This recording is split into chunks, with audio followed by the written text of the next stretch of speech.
So, sup, it's reading week and I am trying to distract myself from heartbreak, so I thought what better way to do that than to revisit my very first love, Grimes, and her lore, because she has lore, because she's like a video game character at this point. I can't be that basic, like from an ego perspective. We're all just watching her happen. Not that anyone asked for qualifications.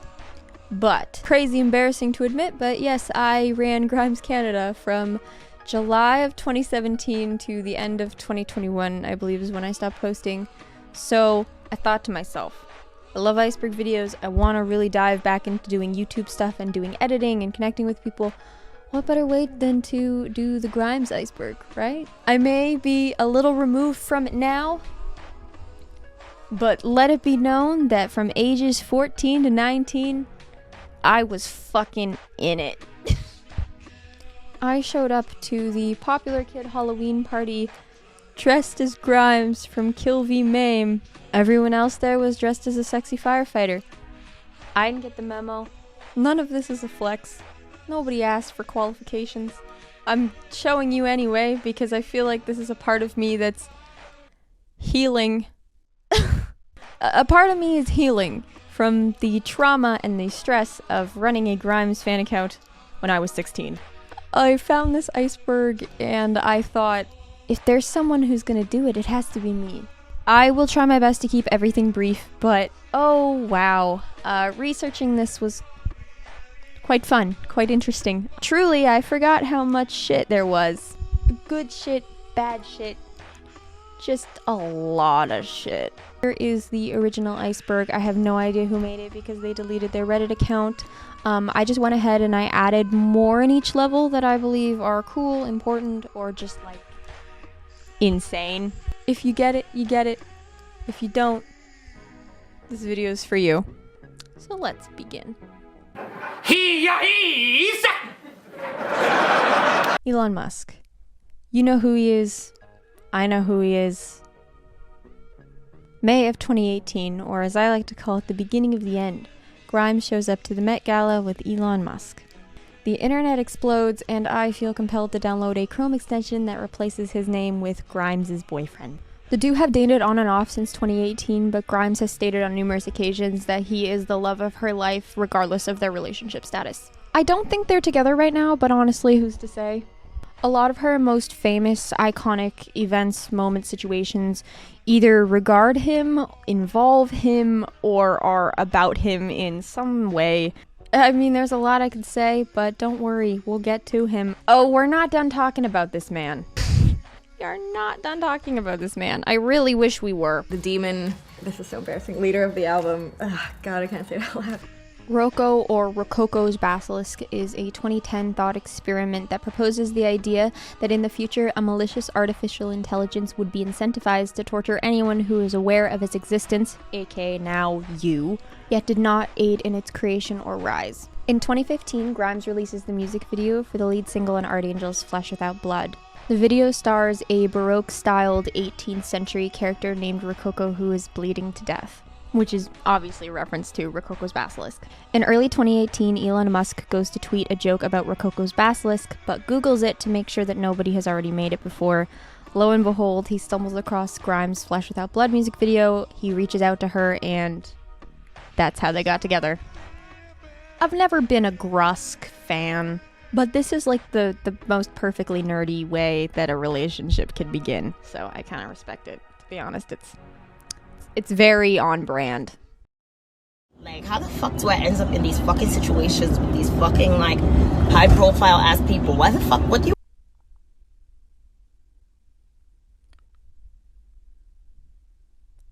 Okay, this one was really hard to summarize. Over the span of a week in August of 2018, rapper Azealia Banks began posting a series of Instagram stories and tweets chronicling her time that she described spent trapped in a real-life get-out situation when she was left alone in Elon Musk's mansion by Grimes, who had invited her to work on a collaboration.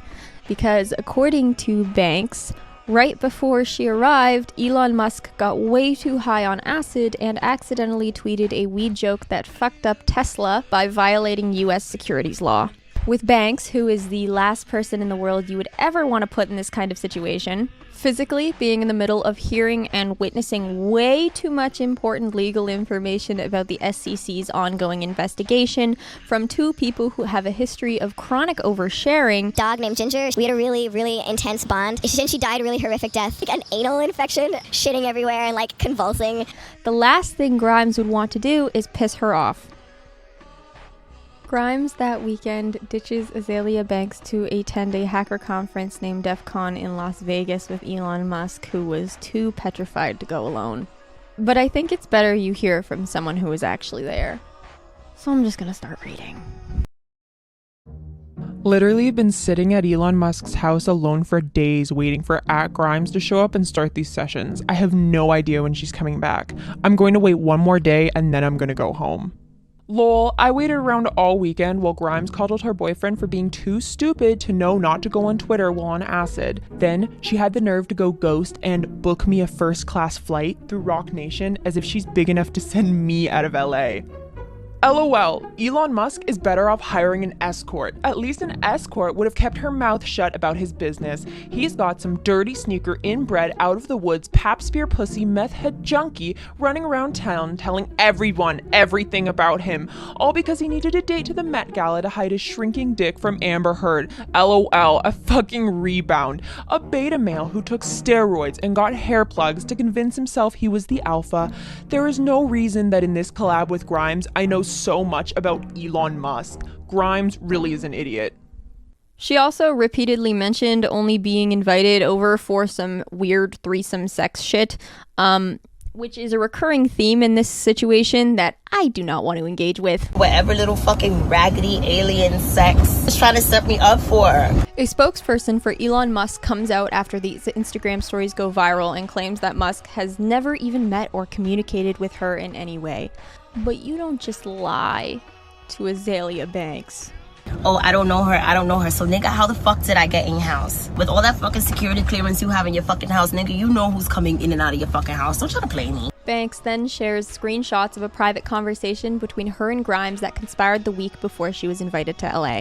If there's one takeaway we get from this, it's that Azealia really wasn't kidding when she said Grimes was running around telling everybody everything about him. Not only did she explicitly let her know about his drug use, how the Russians want him dead and are willing to kidnap anyone around him just to get at him, and how the 420 tweet that got him in trouble was actually just a stupid weed joke, she also said this. I'm not reading it. I refuse to.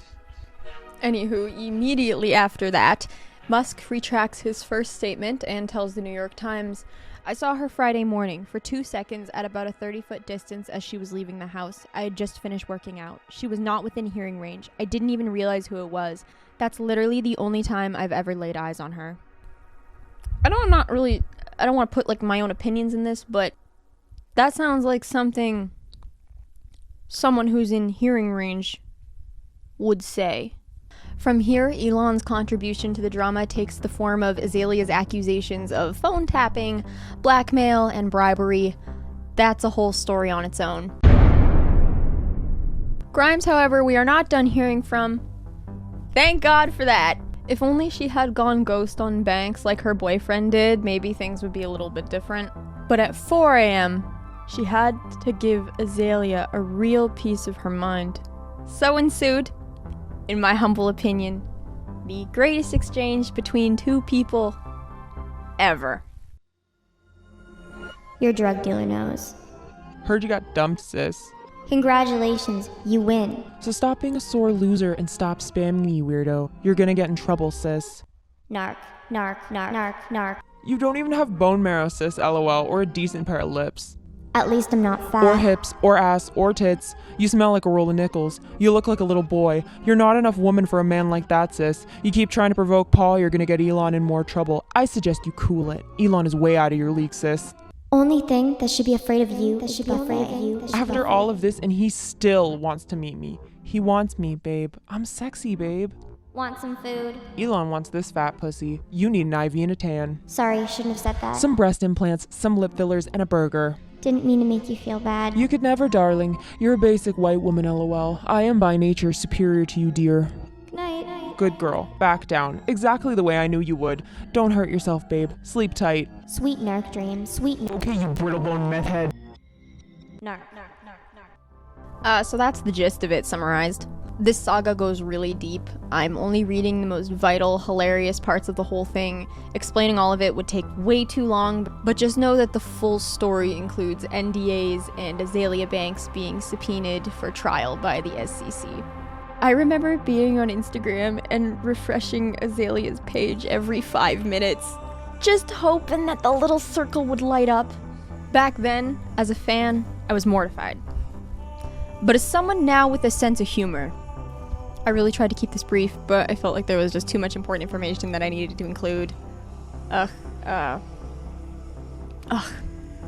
bone meth head. Roll a goddamn nickels.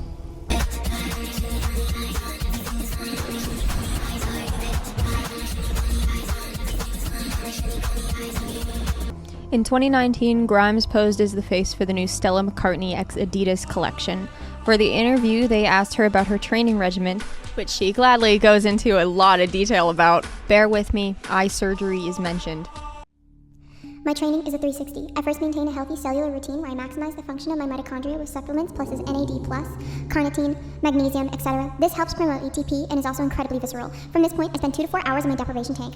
This allows me to astroglide into other dimensions, past, present, and future. In the afternoons, I do a 1 to 2 hour sword fighting session with my trainer James Liu. We go over the fundamentals that work the obliques, core stabilizers, and triceps, as well as a few tricks. To wind down from this point, I spend 30 to 40 minutes on an inclined hike at roughly 4 and 4.5 miles per hour. Arguably the most efficient workout. I then spend 45 minutes stretching before heading to the studio where my mind and body are functioning at peak level, with a neuroplastic goal between 57.5 and 71.5 AFCs, which is my preferred range for my blood type. I've outfitted my studio with the highest grade of red light. It is pretty much 1,000 SQF IR sauna. Hana comes over and we do a screaming session for 20 to 25 minutes while I slow boil honey tea that maximizes focal proficiency. That's actually true. I have also eliminated all the blue light from my vision through an experimental surgery that removes the top film of my eyeball and replaces it with an orange Ultraflex polymer that my friend and I made in the lab this past winter as a means to cure seasonal depression. Make of that what you will. I think it's just an eyeball joke, though.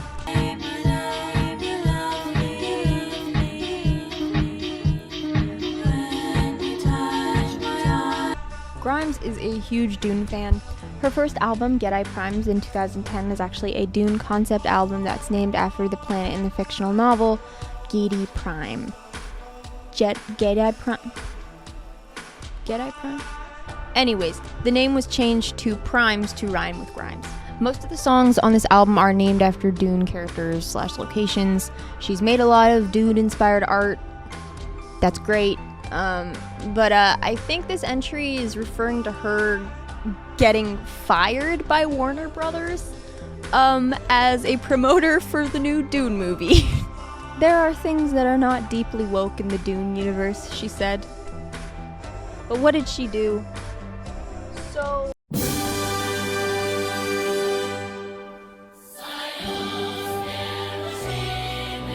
October of 2021, during one of the multiple public times she split from Elon Musk, paparazzi pictures were released of Grimes walking around Los Angeles wearing a Mad Max-esque steampunk outfit reading Karl Marx's The Communist Manifesto. She tweeted, "Paparazzi followed me home from a shoot, so I tried to think what I could do that would yield the most onionish possible headline. And it worked, haha."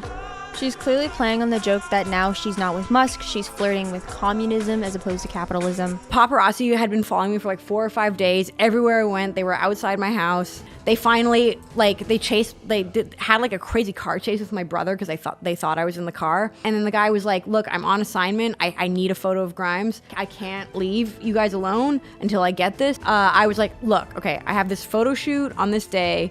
I'll be on Glam. Like, I'll come out on the street for 10 minutes. You can get your fucking picture and then just fuck off and please leave me alone." I was about to go out and my friend was like, "Yo, like, bring a book. It'll be funny." We were just being stupid. We didn't realize this was like gonna be a big serious thing that was gonna like trend worldwide. I just wanted this guy to leave us the fuck alone. The joke really rubbed some people the wrong way. I recall the discussion being had about how rich people, like celebrities, even in humor, ignorantly pick and choose which beliefs to promote as they seem to be convenient for them in their situation. I'm not inserting any of my personal political opinions into this. I'm just explaining the two sides of the coin and why she was kicked off the Dune movie.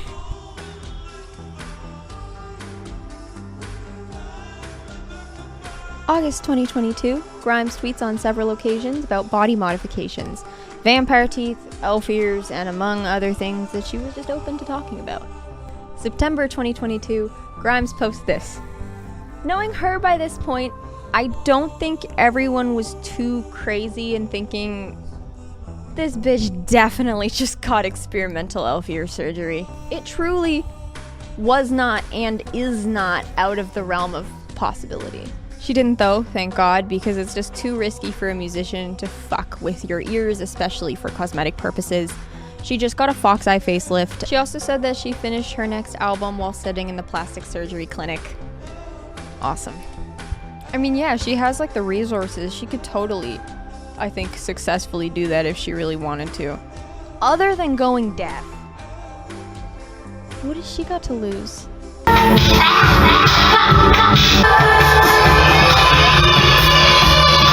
XAI A12 according to Grimes, X-Ash A12 according to Elon, also called Little X, Ash, Archangel, XA A12, is the firstborn child of Grimes and Elon Musk and is also the most genetically predetermined child to have severe ADHD.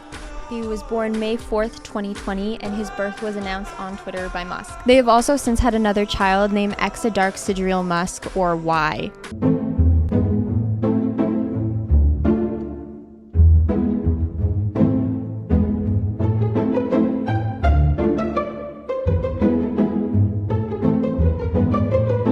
I will always respect Grimes for her commitment to protecting her kids' identities.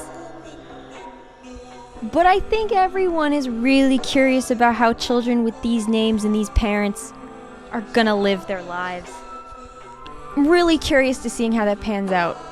Very curious, actually. That's all. I'm supposed to put on my song. It's so uncomfortable. Just talking to the phone. So this entry says B-sides, but Miss Anthropocene doesn't actually have any B-sides, so I assume this is referring to the Miss Anthropocene demos and cut songs. Months before the whole album ever even started promotion, a demo version of the entire thing was leaked. There are a few tracks that never ended up making the final cut of the album, such as one called Death Angels and another called Dark Souls, which is being completed for her next album, Book 1, or whatever she ends up calling it. There were some other titles that were mentioned on social media, but we never even got snippets for.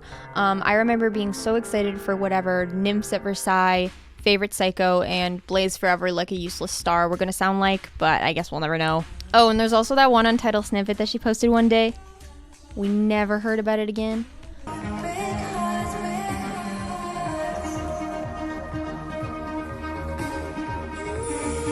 What was that? She teased us with that one.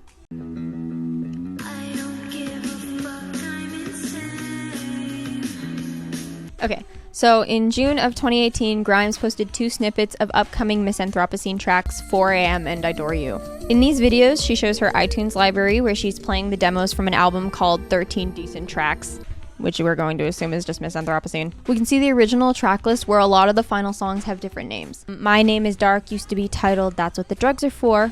Delete Forever used to be called Black Swan Blues. Dark Side featuring Pan used to be called Cryptid in brackets Heavy Metal Magazine and only included Grimes' vocals at first. You'll Miss Me When I'm Not Around used to be called Last Call. I will never forgive her for changing that one. Yeah, this entry isn't too excited, but it is just a random piece of Grimes trivia, so why not? I've lost a bunch of these. Like, I think my mom threw them out. We've been trying to find them. Yeah, Sandy threw them out, I think. Sandy Garacino is Grimes' mother. I think she's listed here because she has a public Twitter account where in the past she's tweeted like shady, I guess, stuff about Elon Musk and people made memes about it. Yeah, that's it.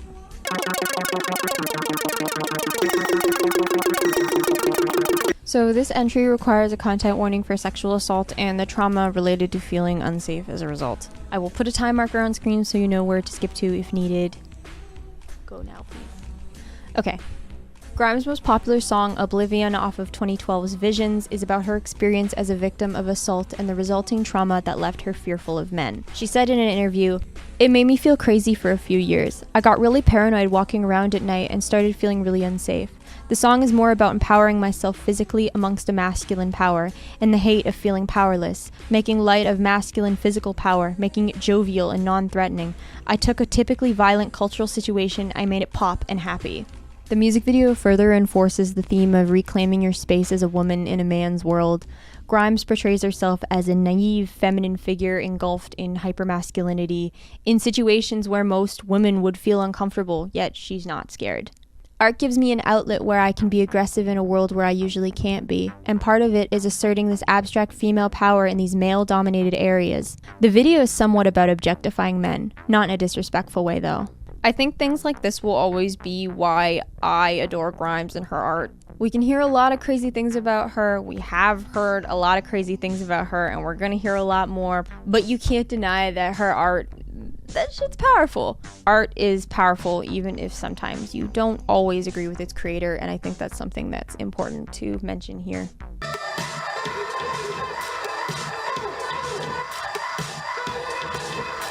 Mac Boucher is the brother of Claire Boucher. Claire Boucher is Grimes. You'll see Mac credited for a lot of her music videos and other creative media projects because he's actually quite a successful videographer slash editor slash... I'm not really sure what he does. Not an interesting entry. That's just her brother. Oh shit, this next one's really fun though. And I'm cool, and like I'm just cool, and like I make music that's cool, and like I really feel like...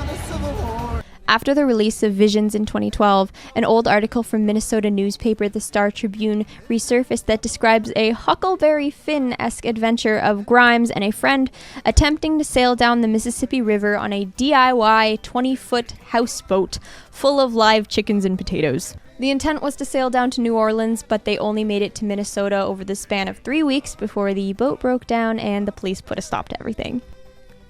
You know, it's really good to know that she was the same person all the way back in 2009.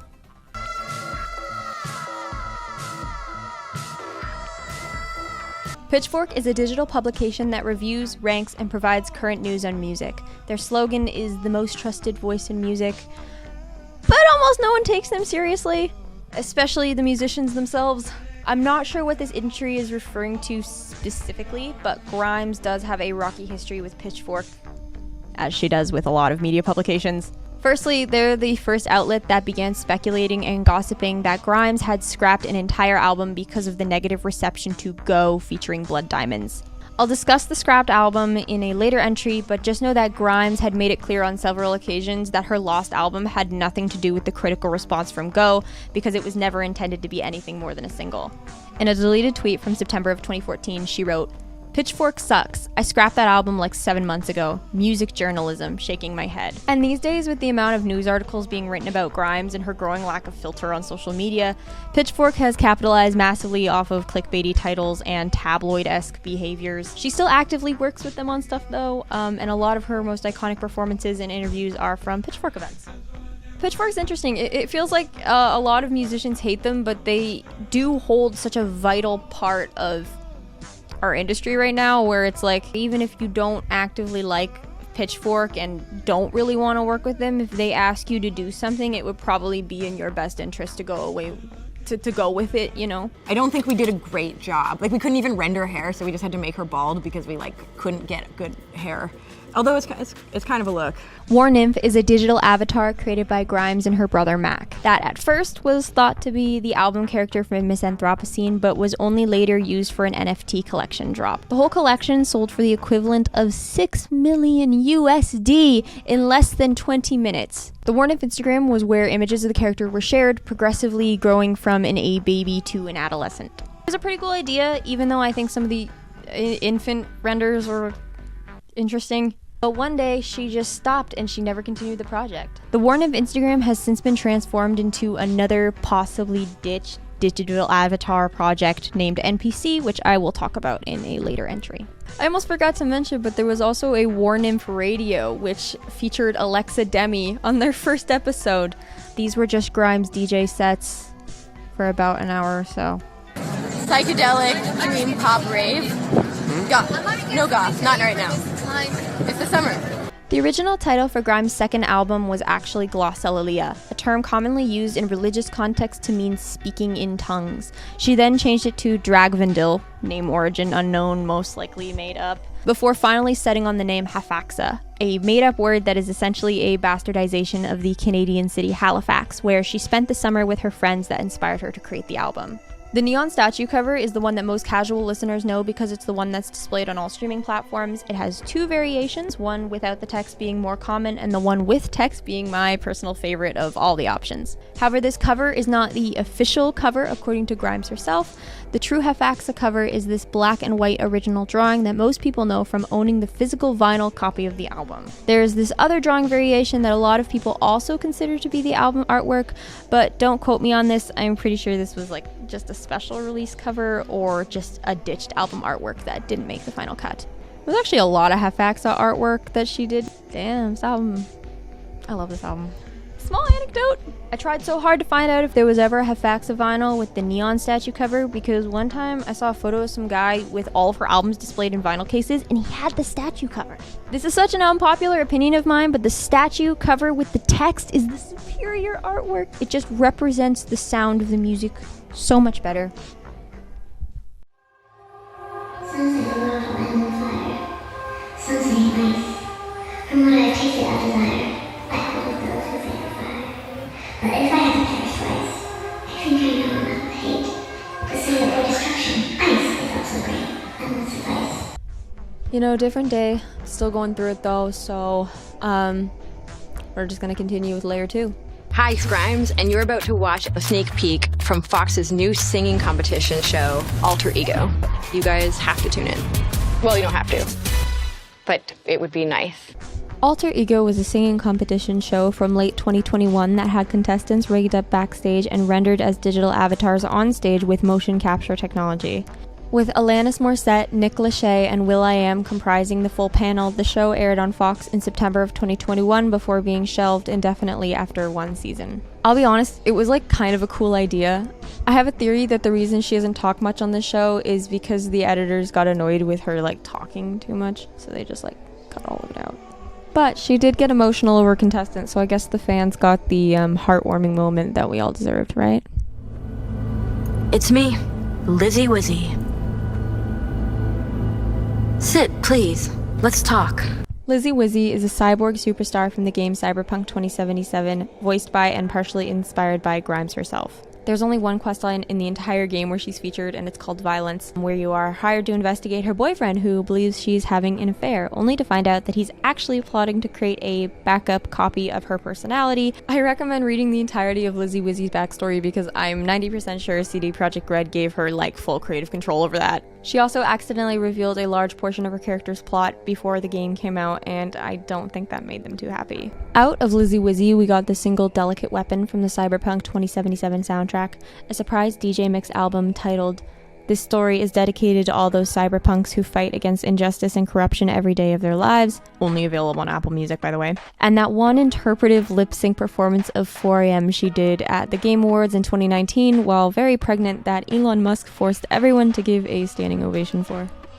Oh, fucking amazing. I actually bought Cyberpunk 2077 when it came out. First of all, because I was really excited about Lizzy Wizzy and I thought she was going to be a way bigger part of the game. I eventually stopped playing it just because I realized how buggy it was and I could not for the life of me figure out how to drive. I don't know if they're still updating Cyberpunk 2077, but I'd love to see Lizzy Wizzy make some kind of a comeback. Maybe it would draw me back to re-downloading your game. Like, I actually got canceled for this, which is so crazy. July 24th, 2021. Elon Musk tweets, "Pronouns suck." 5 minutes later, Grimes responds, "I love you, but please turn off your phone or give me a doll. I cannot support hate. Please stop this. I know this isn't your heart." I guess it's a meme template now. Not sure it would be as funny if she spelled call correctly, to be honest. The defense calls Wario.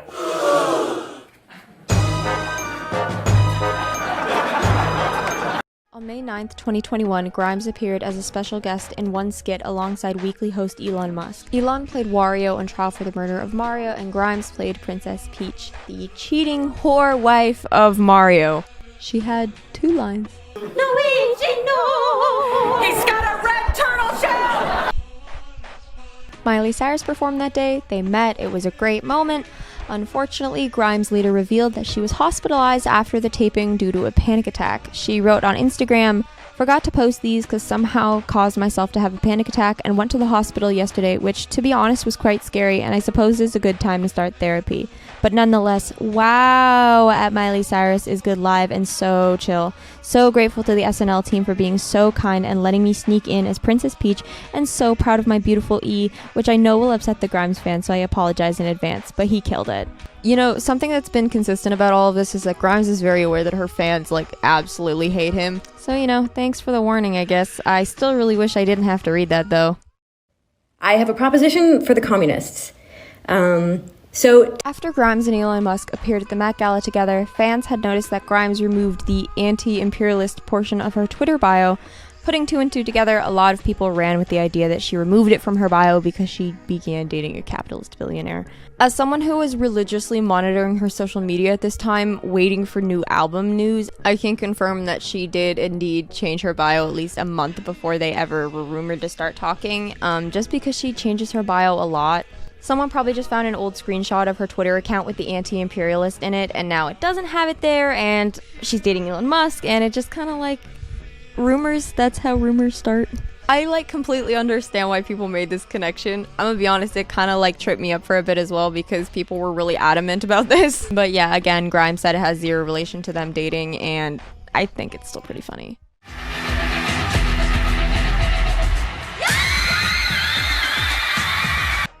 So this is the last entry in layer 2, and I'm excited because this is one I have a personal connection to. It's not a flex, it actually kind of fucking sucks. November of 2018, Grimes tweets, "Hentai is important. Legit love hentai. Have a fake Twitter and Insta just to look at nice illustrations, beautiful naked blue hair girls. Illustrations of things always better than real things." I, being the attention leech of a fan I was, had to ask, "Who's your waifu? We gotta know." She responds with an image of a scantily clad blue-haired anime girl from Twitter artist @deadflow. Yeah, on the surface this was kind of weird, but if you've ever heard someone refer to Grimes as a pedophile, it's because Twitter artist Deadflow is actually a lolicon artist, and if you don't know what lolicon is, good. If you do, then yeah, yikes.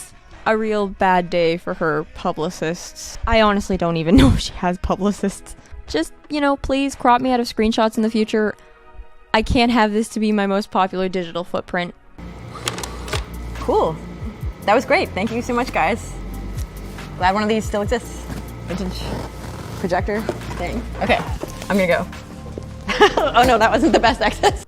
We are at the end of layer 2. Woo! So I didn't realize that this video is already over half an hour long. So I'm cutting it here to make way for other video parts just so I can like efficiently edit and do shit right now. I'm kind of filming and writing all of it at the same time, so I'm kind of like just doing things as I go. So there will be a part 2 and 3 regardless of whether or not like people actually watch this. But I'm actually having quite a bit of fun being a YouTuber and getting back into like video editing and shit. So yeah, more content like this in the future. Hopefully it's just keeping me occupied.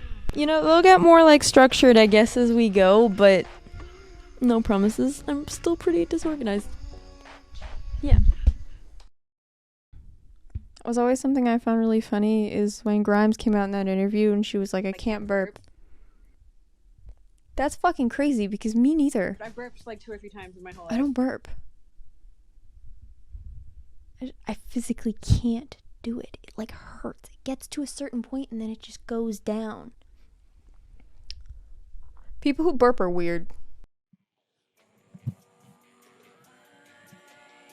Audio and video quality. We're back.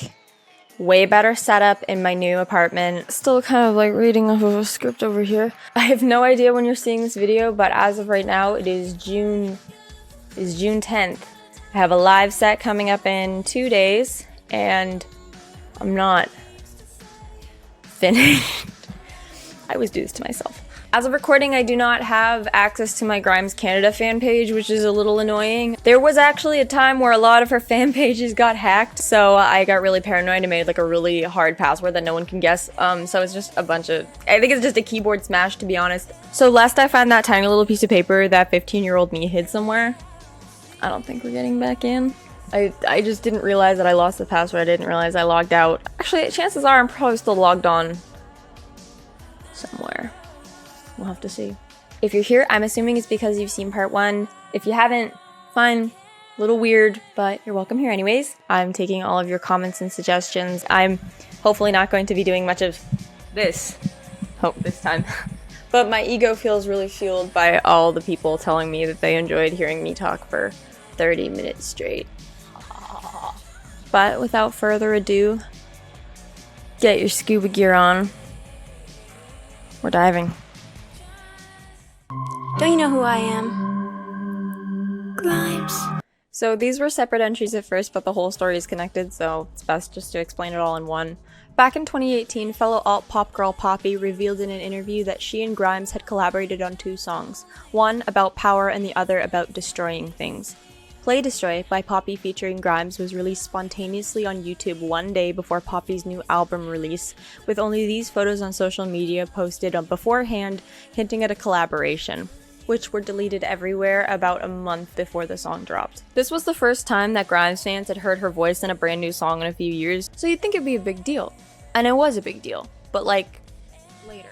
Grimes did not even acknowledge the existence of Play Destroy until a few weeks later she responded, "Meh," under a fan's tweet calling it a great song. Eventually, in an interview with Billboard about the new album, Poppy says this regarding the situation. "I was kinda bullied into submission by Grimes and her team of self-proclaimed feminists. We planned the song to come out months ago and she was preventing it. I got to watch her bully songwriters into signing NDAs and not taking credit for songs that they were a part of. She doesn't practice what she preaches. It's really upsetting to work with a female that's very outward about a topic, but behind closed doors, it's the complete opposite. It's actually very disheartening to people that are actually feminists and supportive of other females."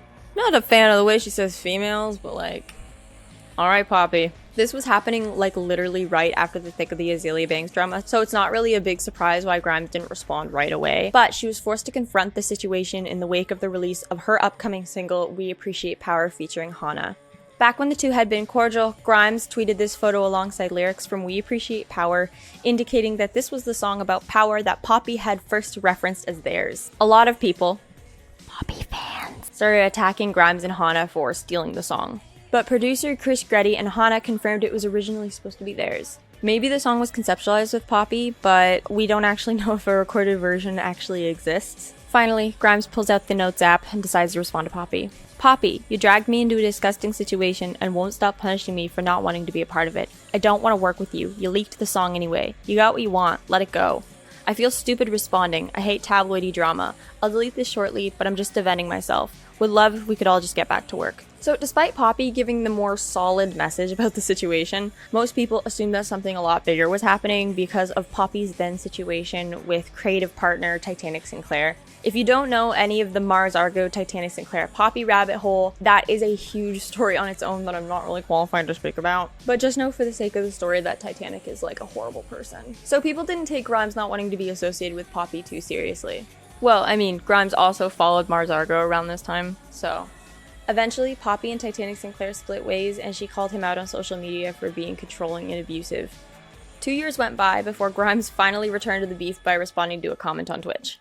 Well, I dislike Poppy because she said a bunch of mean stuff in the press about me that isn't true and leaked a song that I made, like, that she barely worked on, that I did a ton of work on with Chris Geidi, and then took my name off the producer credits everywhere. So, I don't know what her deal is. Anyway, over it. It was just a tiny little bit of fuel to the fire.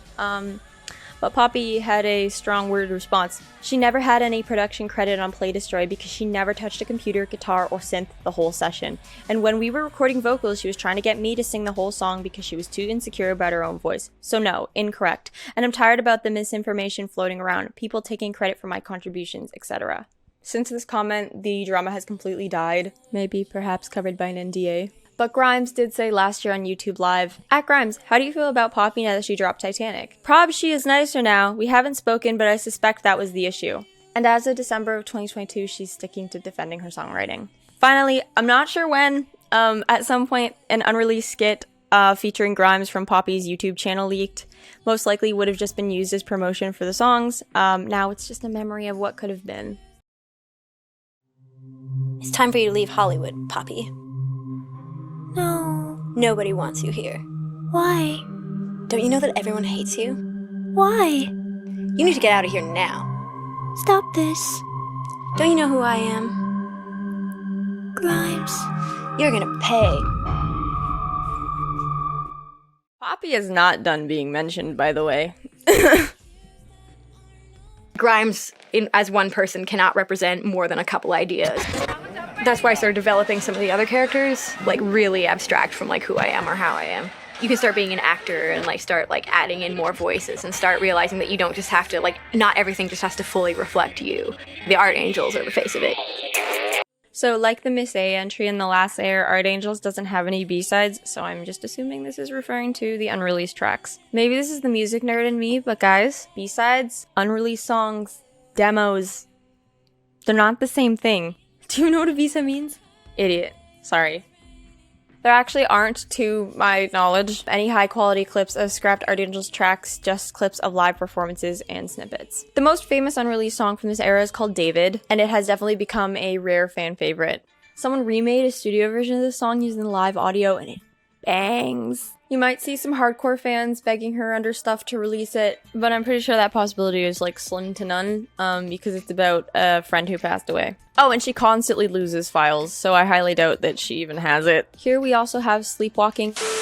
Okay, hey, Marzi in the future, dropping in to tell you that I'm actually just gonna play you Sleepwalking and the other Russian track. I don't know how the fuck to pronounce it, Javas Luvil or some shit like that. I actually feel so weird slipping back into fandom mode because I'm listening to these songs and wanting to internally scream because I know how good they are and I know how badly I want them to be released. Anyways, here's Sleepwalking, aka like the best pop song ever. Okay, you know what? I'm just gonna stop talking. You can go listen to them.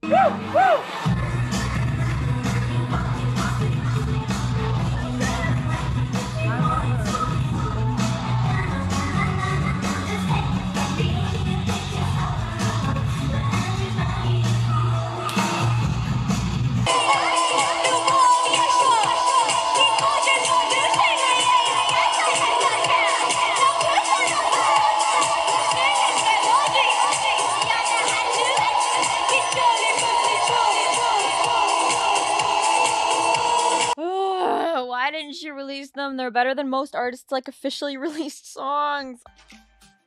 From the scrapped album, which were sporadically played live throughout 2014, the demo for Reality was released with a vlog-esque music video around this time as well. Pretty sure Reality was the only song from the scrapped album that made it onto Art Angels. I couldn't find the source of this information, but here's a Reddit comment talking about what seems like a photo of her music file names for songs around this era. There's Evangelion, Miami Bolero, 4-0, and Birthday Song, which is the intro for the Venus Fly music video.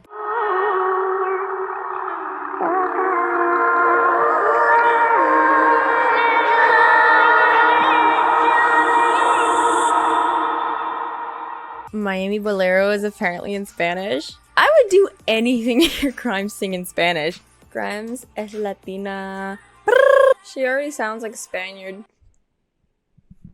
Sorry, I wrote that down. I wrote that down in my thing here, in my script, and now I'm kind of realizing that that's kind of mean. It's kind of mean. Hana truly wants me to be here on social media. No, I don't. You were literally on your phone? What the fuck? Hana Pestel, known just as Hana, is an electronica techno musician who is, or was, Grimes' best friend and frequent collaborator. To my knowledge, they met sometime around 2014 when Hana began dating Grimes' close friend Blood Pop / Blood Diamonds. Hana and Blood Pop are engaged now, by the way.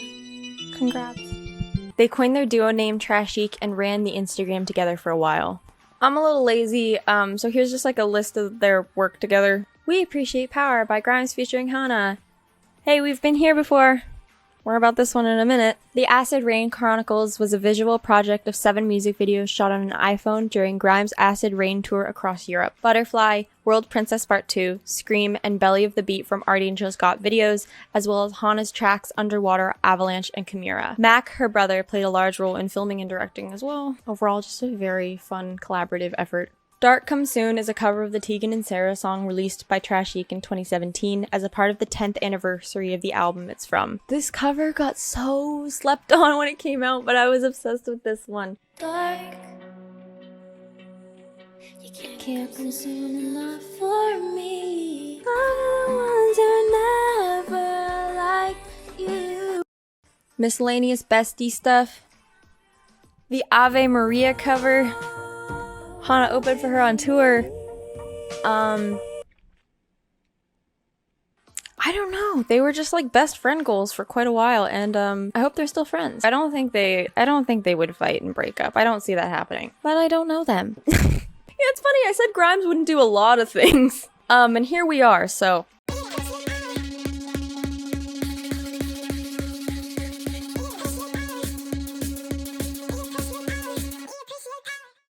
This is so like little and random, but every time I read WAP, like WAP by like Megan and Cardi, I just like, we appreciate power. They fucking took the acronym. In my head, I see WAP. I'm just like, why are you talking about we appreciate power? Why are you talking about we appreciate power? Why is appreciate power so problematic? Why are the conservatives mad about we appreciate power? Wait, can someone, I don't know how to use the Grimes AI, but if someone can like get her to rap over wet ass pussy, send it to me. We Appreciate Power featuring Hana was released on November 29th, 2018 alongside a lyric video. The lyric video could have easily passed for the actual music video because it is like really badass. Most people just assume that it's actually the music video, and most artists I think would probably just drop it as a music video, but Grimes did say at the time that the real music video was still in the works. Throughout the Misanthropocene era, she dropped stills of the video, but honestly, like nothing that looks too complete. Eventually, the hype around the promise for the music video was overshadowed by the release of other projects and just, you know, just kind of like a myth that the Village Nut talks about.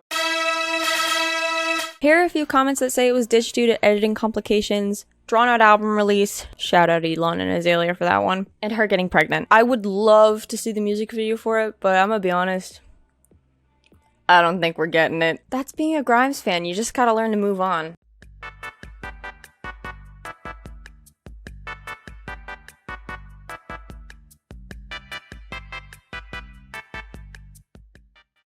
I didn't make the iceberg, I didn't make the iceberg, I didn't make the iceberg, I didn't make the iceberg, I did not make the iceberg, I didn't make the iceberg, I did not make the iceberg. I don't know who made the iceberg, but I do think that this entry should be in a lower level because it's kind of hard to find information about, albeit I didn't really have to look up much. This is, however, probably like the most popular, like deep Grimes lore thing, so. Chairman Door is the username of Grimes' old Last.fm and Flickr accounts. It's also the username of a now deleted account on a problematic pro-anorexia forum. There is not anything linking her to this account besides the username and the time period in which the accounts were made. Don't really want to talk too much more about something that's completely speculative about someone's personal health and was also like more than a decade in the past. I mean, that's literally just it though. Throughout her career, Grimes has been very candid with struggles with eating disorders, so it's a little hard to imagine that she spent time online making pro-anorexia content. I thought we were gonna get to that stuff later.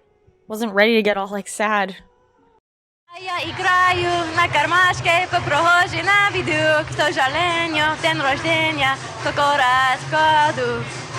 that's great. VK like the Russian Instagram? Not really sure why this is here. She probably uses VK. She likes Russian things. I also like Russian things, to my own detriment.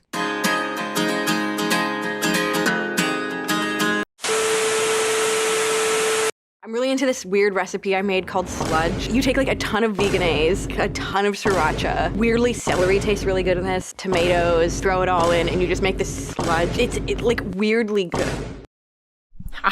This one definitely should have been in the first video. There was quite a few comments asking me like, where's the spaghetti diet? In March of 2020, Grimes appeared in an edition of Harper's Bazaar's Food Diaries where she talks about her pregnancy diet and cravings. She reveals that in the video, for a few years while she was touring Art Angels, she became clinically malnourished from only eating spaghetti.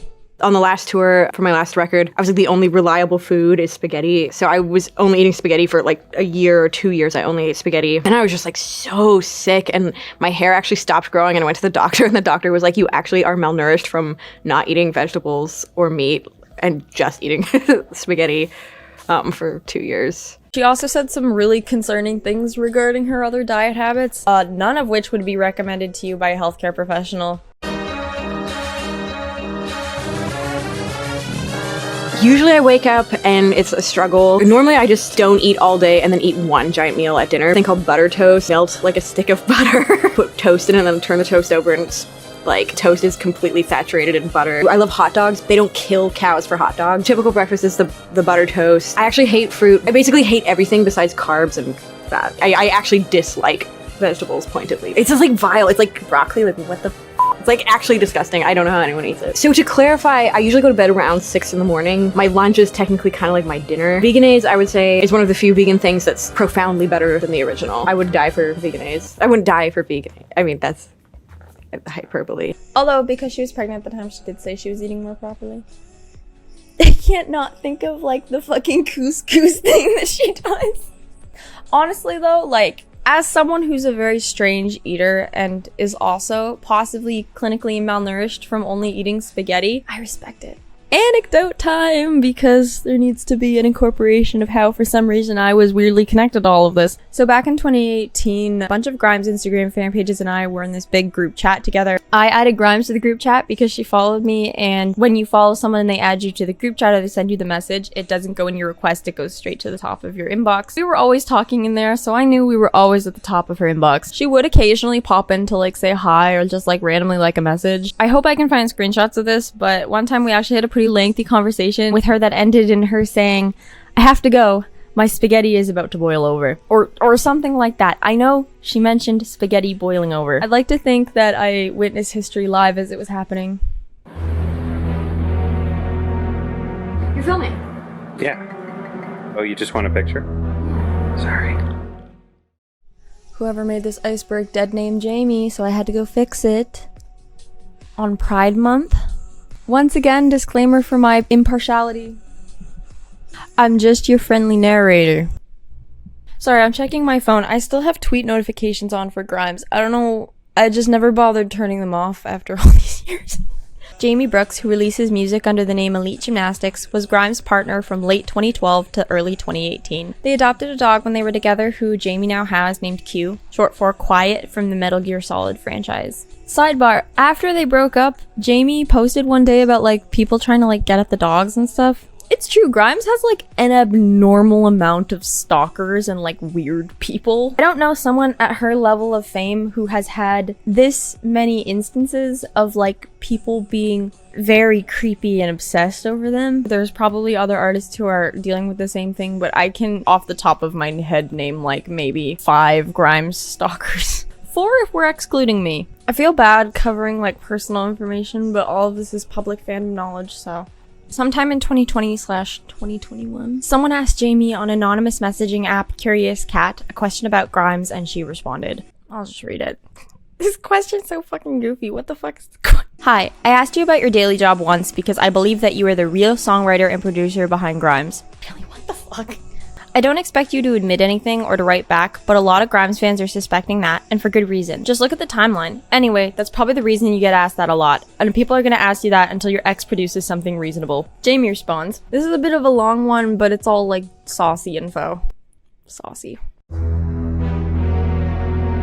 Grimes is one of my least favorite people on the planet, believe me. If I had secretly been behind her music this whole time, I would have told people by now. I didn't meet her until spring 2012, at which the time that album that broke her had already been completed and released. Furthermore, I was rarely more than 20 feet away from her at all times from fall 2012 to spring 2018. No one else was working on her music. She made art images by herself, and she made 2 to 3 albums of additional stuff during that time period by herself that's a similar level of quality. I did not have creative involvement in her music during that time period beyond, like, suggesting that World Princess Part 2 should be a full song instead of an interlude. Thank you, Jamie!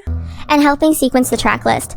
I did all kinds of business stuff, emails, meetings, typing up the treatments, title cards, and credit pages for most of the videos. Rococo Basilisk was me, unfortunately, so that whole thing was technically my fault, sorry. housework, monitoring social media to report threats to the FBI, many of which also targeted me. It consumed my life for like 5 years. I wasn't unhappy to be doing that much work because I felt and continue to feel strongly that the lack of women in prominent technical roles in music and in other industries is at the root of a lot of major problems in culture and society. And I feel like every success she achieved helped put a dent in that problem. Still think it was a worthwhile use of my time even though I wasn't paid for any of it, and once I got dumped for a tech billionaire, she turned heel on me and told me I had been more of a burden than help and that I didn't deserve any credit for the work that I had done on her behalf, badgering me to sign an NDA that would have required me to submit all future public statements and creative works to her for approval under threat of jail time and ultimately leaving me with nothing. I tell you this for 2 reasons. 1, to protect the integrity of the work I did by assuring people in the strongest possible terms that she did do all the work herself, and that not only was it possible for her to do that kind of work, she was better at it than any of the men I knew during that period who did AAA pop production. To register my contention that generally, individuals who achieve what looks like individual greatness are not doing it on their own. History's great men had wives. They all had teams of people behind them. There's a lot of work that's necessary for that level of achievement that is undervalued and dismissed by all ways of laws in society to calculate the value of things. No, I did not secretly write and produce anyone's music for them, but I was also doing all kinds of unglamorous shit that was extremely important. And if you notice a big change in the project since I stopped being involved with it, that's at least partially why. Wives are important. It is a shame to think that they ended less than amicably, but Jamie did have very strong words, and I'm sure there's another side to the story. That's life. That's exes. Let's move on.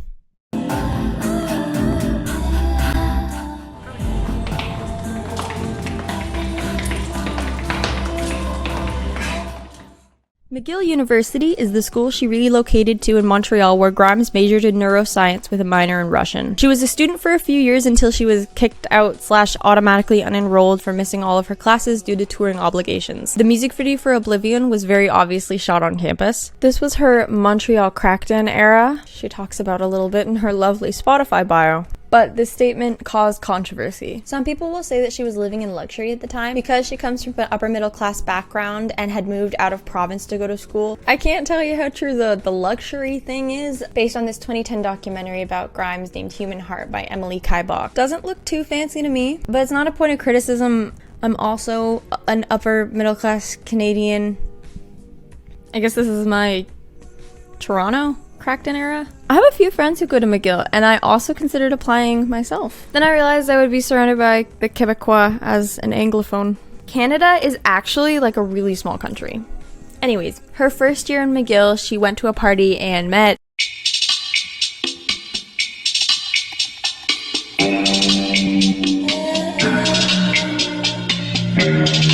We're getting through the X's. Devon Welsh dated Grimes from around 2007 to 2010 and was also a part of musical duo Magical Clouds. There are a few tracks they did together floating around the internet, most notably Night Music from Visions. They also did Song for Rick, which is on the Visions extended version, Clean Up Your Dreams, I Won't Let You Down, Everyone Is In My Mind, Wherever With You, and one of my favorite Grimes unreleased songs ever, Dream World.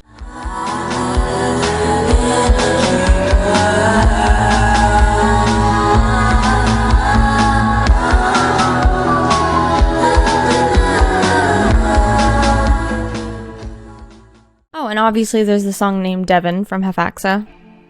It was good. Till it wasn't. It's gonna be long. But I think it's all worth reading out because I think it was a good conversation. In November of 2019, Grimes made a comment in a podcast interview about how she believes that live music will soon be obsolete due to the rise of AI, among other largely pessimistic statements regarding the future of the entertainment industry. The quote obviously made headlines, so she decided to take to Twitter of all places to further clarify / double down on her original statement. But like she does, just make it worse. Amidst raging debate, fellow electronic producer and then girlfriend of Devon Welsh, Zola Jesus, made a series of now deleted tweets heavily scrutinizing Grimes, calling her the voice of Silicon fascist privilege. I'm like looking at, whoa, this is like 3 pages of, I'm not reading all this right now. I think I'm probably just gonna leave this to like me when I'm editing to do like a weird voiceover. Sup, it's Marzi from the future now. Thank you so much, Marzi from the past, for giving me your dirty work just because you were too lazy to read a few more sentences. Yeah, I absolutely loved hauling my recording equipment in my backpack home. Thank you. Yeah, so let's begin. Says the voice of silicon fascist privilege. I don't fault someone for being out of touch, but approaching the future of music and art with so much cynicism can only come from someone who really has nothing to lose.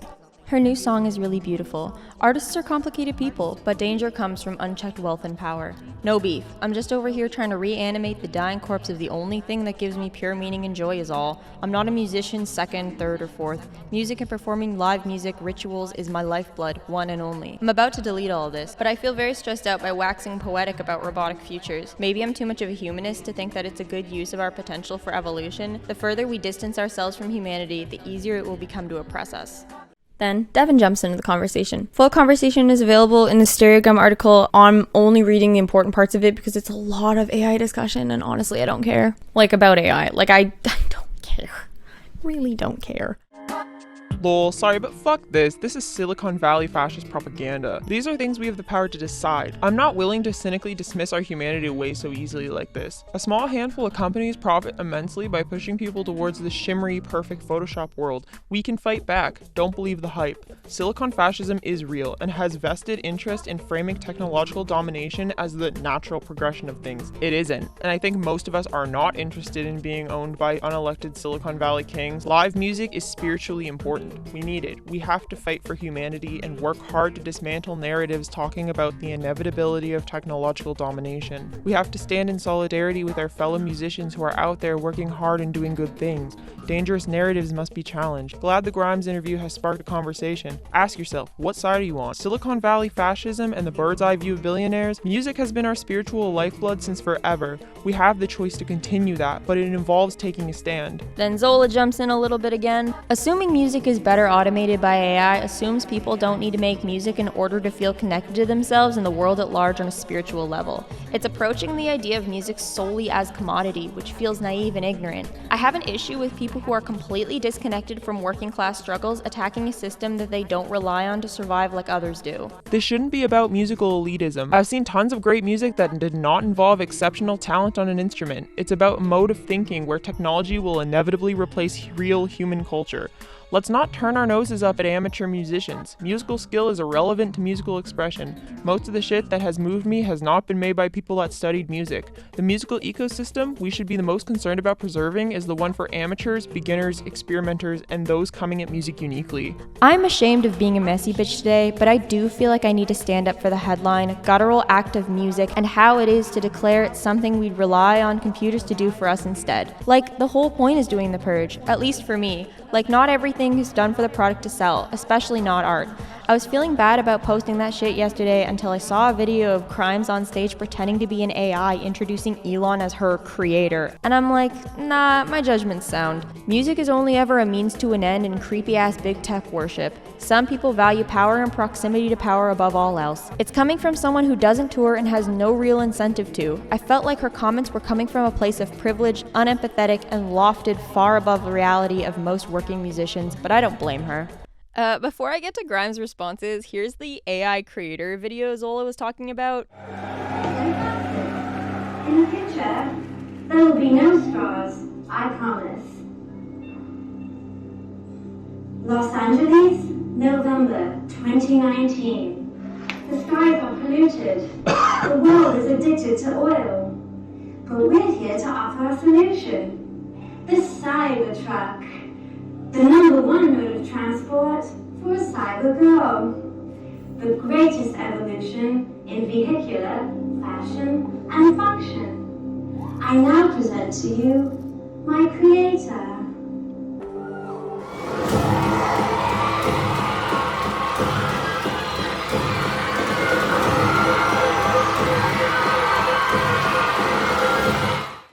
Form your own opinions. I literally have no words. Later in that day, Grimes posted some tweets and continued the conversation. Oh yay, Grimes voiceover! I agree with ZJ. Let's not call this a girl fight. She's making hella interesting points here. Let's go in. Technology has always changed the way we make/consume music, and it's not going to stop here. Where could it go, and what are the potential positive outcomes? We can't prevent bad outcomes if we don't start envisioning good outcomes. Technology is democratizing music. People are making stunning art on laptops with no music education. More people making music equals more art in the world equals net positive. I'd argue that we're in the midst of an incredible creative explosion largely driven by accessible music technologies. Not all art will be good, but that's what art is. What matters is that people are experimenting, and that also goes for the performance aspect of music. There's no question that a live human performer is one of the most moving things we can experience. I've been to hundreds, if not thousands, of live shows. But that doesn't mean we shouldn't engage in thought experiments of what could happen in the future. To clear things up, I'm not entirely supported by the business I run. The vast majority of my income comes from touring, and it's been a challenge being off the road. But I love thinking about the future, and I'm curious about how new technologies can reduce the environmental costs for touring. For example, the term obsolete is probably pretty aggressive. I was just riffing. Excited to hear back from you, Zola Jesus Heart. I'm curious if others have opinions. Grimes obviously trying to be super friendly to Zola here, but I don't think Zola shot back with the same energy, to be honest. I appreciate a good thought experiment, but an unbalanced one can come with consequences at Grimes. The lack of nuance and empathy in which you discuss these possible futures on that podcast interview felt like they were coming from someone who has nothing to lose or doesn't need to readily interact with possible negative outcomes. Don't even get me started on meditation is boring. I disagree, but it seems to me you're cynical about art and people's connections to it.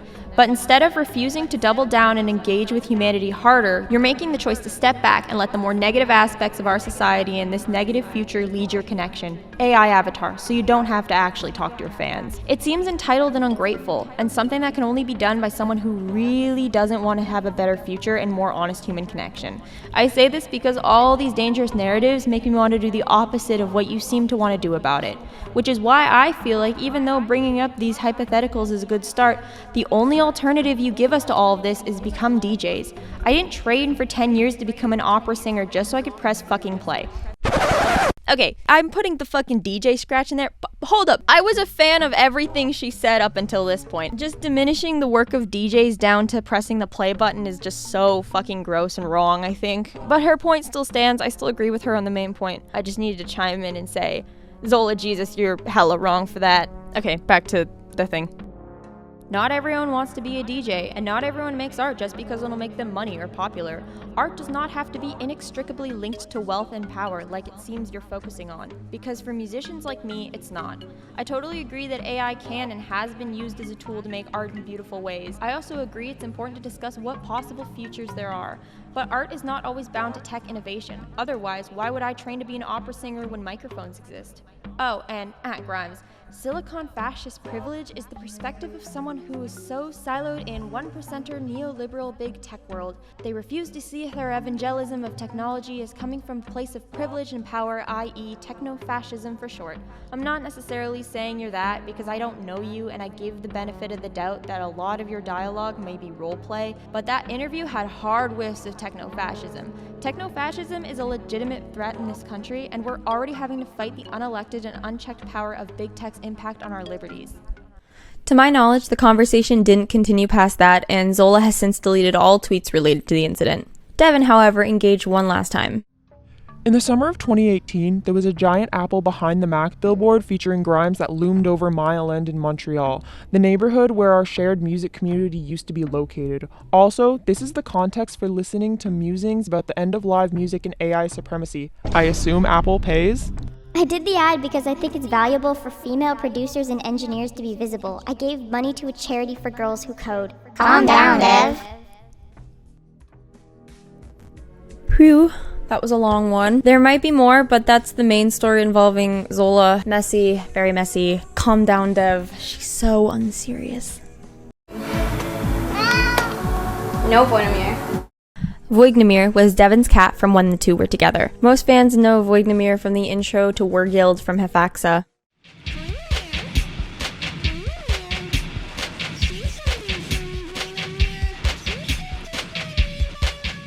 Guest on this breaker?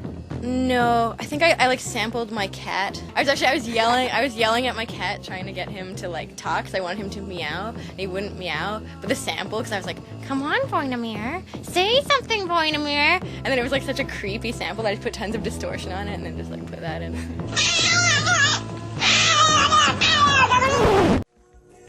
There's also a collab from 2009 that Grimes reposted to Tumblr. Oh my gosh, I found this song on my computer that me and Dev of Magical Clouds made in 2009 of our cat Voignamir, who at the time was on very bad terms with us because we were forcing him to diet. So he was very violent, but literally like 20 to 30 pounds.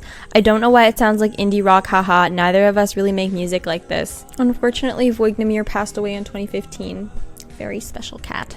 Voignamir is kind of like the fandom mascot. I consider this to maybe be like the benchmark of lore that separates like casual fans from like more serious ones. You're just like a Grimes fan and you're just like Voignamir. I'm like, you're kind of like in it, I guess. When you play shows, do people dance or is it more like? Yes, I think they will dance, but sometimes they just stand there and they stare at me.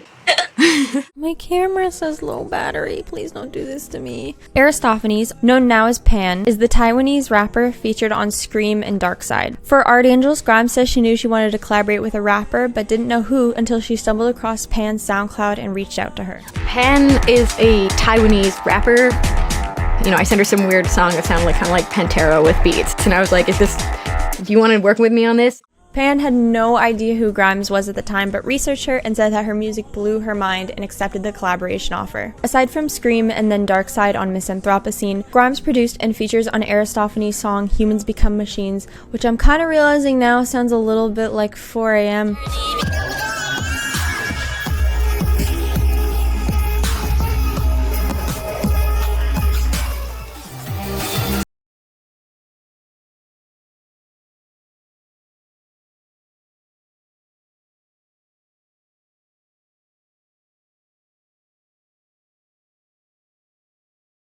And also opened for Grimes on some legs of the Art Angels tour. They're probably still friends. I think it would be awesome if we got another feature on the next project, like the featuring Pan was a signature feature on like each Grimes album. You know what, fuck it, let's just bring back Janelle Monáe too while we're at it.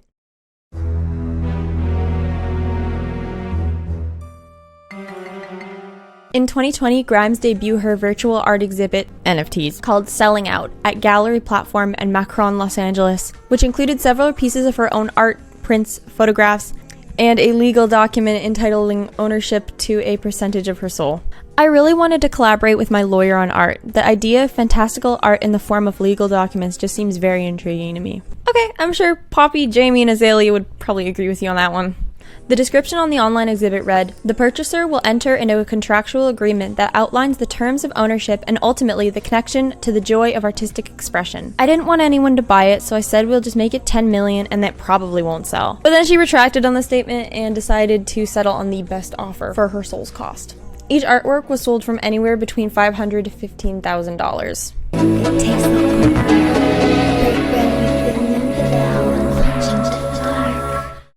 Nightmare is being in the Battle of Stalingrad. They just had the Russian symphony just performing through the entire battle. All these guys are just like and it's just like na na na na na na. Bum ba ba ba. This is the story of Grimes' record label issues, mainly with 4AD, but we'll get there. Starting from the very beginning, Arbutus Records is the Montreal-based record and management label that Grimes was signed to from its conception in 2009 to somewhere in between the release of Visions and Art Angels. Geidi Primes, Dark Bloom, Halfaxa, and Visions were all released under this label, as well as the very first tracks that Grimes ever released as a part of their spring samplers, Behavior and The Eye. I want to cover The Eye, not gonna lie. It'd be a fun song. She had some miscellaneous problems with Arbutus before getting out of what she described as a bad record deal in 2013 with the help of Jay-Z's management company Roc Nation, who she's still with and praises to this day. Why did I almost air quote Roc Nation? What the fuck? Roc Nation's real! She then signed to iconic indie label 4AD and released Art Angels with them in 2015, letting fans know that pirating her first projects is good, actually. Okay, now shit gets a little bit juicy. Shout out to Drew Ogg for this Reddit post summarizing the situation. I'm kind of plagiarizing you. So, everything was smooth sailing until around 2018, fans noticed that Grimes had briefly edited one of her Instagram posts where she had teased new music to say, "Welp, no music anytime soon after all, music industry's trash," before deleting the caption entirely. That same day, she and 4AD unfollowed each other on social media and she removed the "new album soon" portion of her Twitter bio.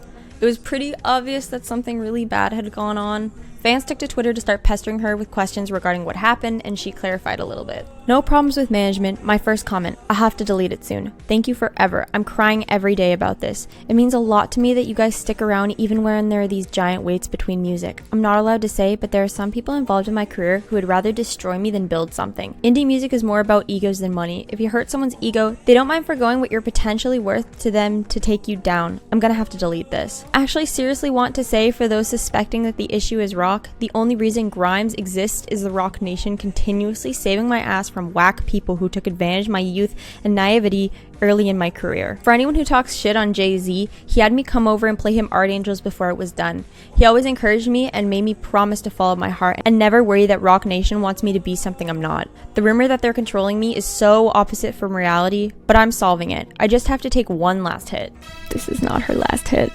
It sucks, but I'd rather not make fans suffer through more unexplained drama. There's some seriously fucked up and crazy shit going on behind the scenes of my career this whole time that I've never spoken of to protect myself legally. It's all good. I'm handling my shit. Y'all just have fun. I'm sorry for making drama. I just want to create positivity, and complaining doesn't do shit to accomplish that in the end. She then tweeted 2 months later about working on something that could potentially be released very soon. 4 days later, she directly changed her bio to 4AD can suck my dick.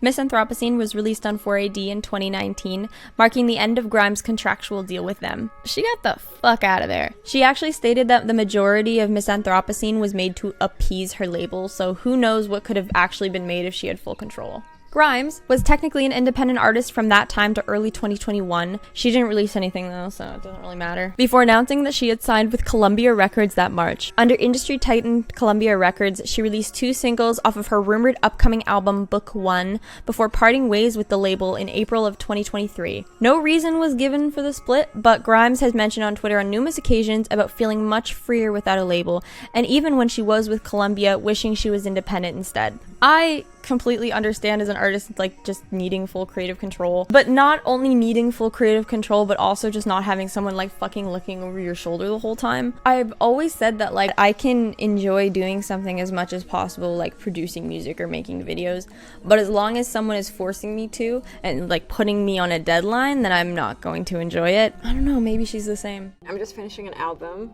and I think it is by far my greatest work that I've ever done. I actually just made the last song for it like 2 nights ago. I think I went into this being like, I'm gonna sign into a major label and I'm gonna be a really big artist and all this stuff, and then like in that process I started being like, no, like I just like literally don't care if anyone listens to this shit. I just want it to be like great. Book 1 is the rumored forthcoming Grimes album. I say rumored because it was confirmed, and then unconfirmed, and then confirmed again, and then unconfirmed. Actually, I'm just gonna play you a roll of all of the conflicting information she's given.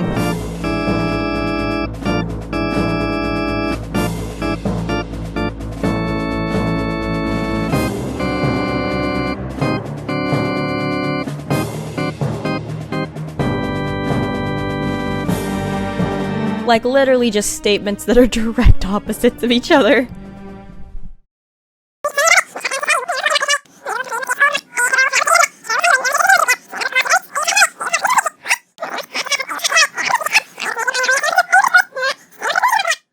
Over the summer of 2021, Grimes joined TikTok and almost immediately had another scandal. She posted a video with the caption, "AI is the fastest path to communism."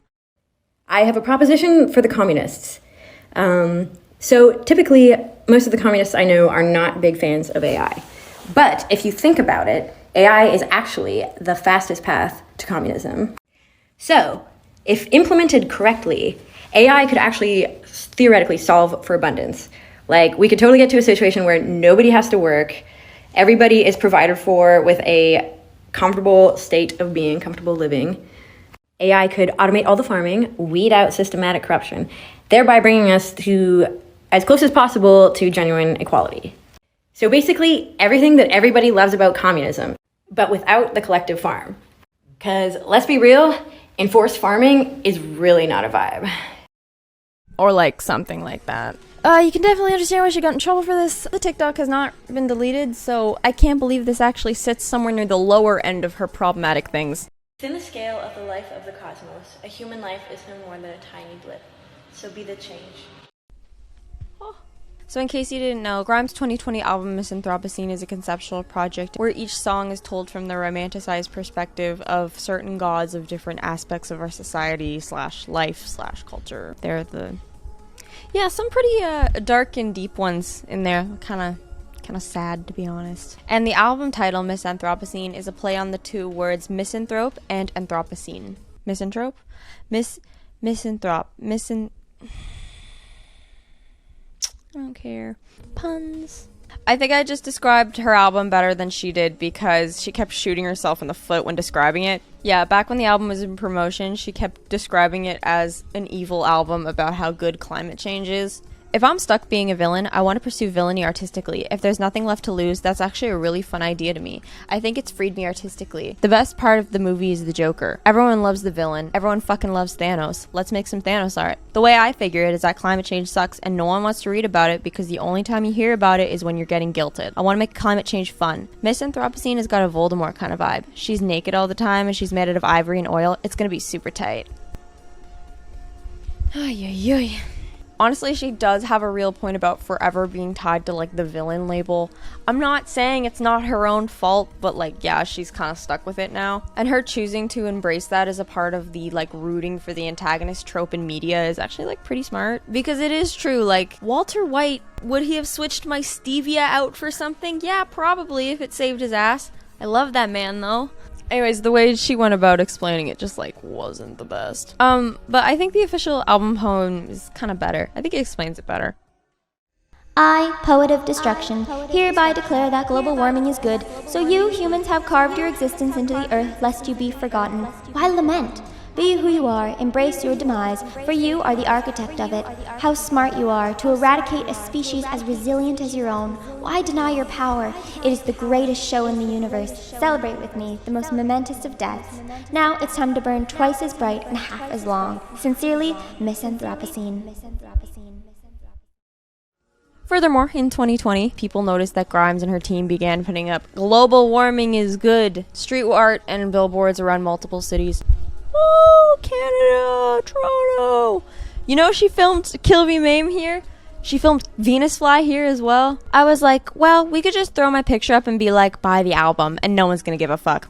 Or we could treat the city like an art gallery and put up an actual piece of art. When I saw it, I was like, oh fuck no, this is a huge mistake. And then I was like, wow, this is so scary that I think we should probably put it up. The goal was to have less advertising and more public art. I get it. She's just really bad at wording things. I think just the fact that she put the 4 words like climate change is good. Yeah, she was already done before that one even hit the newsstands. She got critiqued for continuously saying climate change is good, she kind of took it and was like, yeah, this is exactly the kind of villain hook I need to like grab people's attention. It did work as like a good marketing scheme. I'll be honest, I saw a few like trending tweets about it from like non-Grimes fans around the time being like, oh, what is this bitch doing? This bitch crazy. But it's like, even if you think it's crazy, even if you think it's nuts, you're still seeing her name, you're still seeing the art, you're still like knowing that she's releasing something. It worked. But I mean, okay, listen, like, I mean, she's with Elon Musk, so see, I want to defend her, but then I keep like remembering that she's with, because if she had done this and she like wasn't with him, then I think it would just be like a clever art thing. But now it's just kind of like, it feels like there's additional context behind it that I don't like. I think that was maybe everyone's issue. I hate everyone. I hate everyone. No, you don't. Wait, hold on, stop. Gosh, talking about NPC. NPC is a beta form AI girl group / digital band made by Grimes in late 2021. The group has one song called A Drug from God featuring EDM producer Chris Lake that was released the same year in 2021 and literally nothing since. And I'm not just saying like no songs since, I mean like nothing since. Like no additional promotion, no mention of it, nothing. And I mean like the song was okay, you know, for the most part it was just Grimes talking over a trance beat. Anthony Fantano really didn't like it though.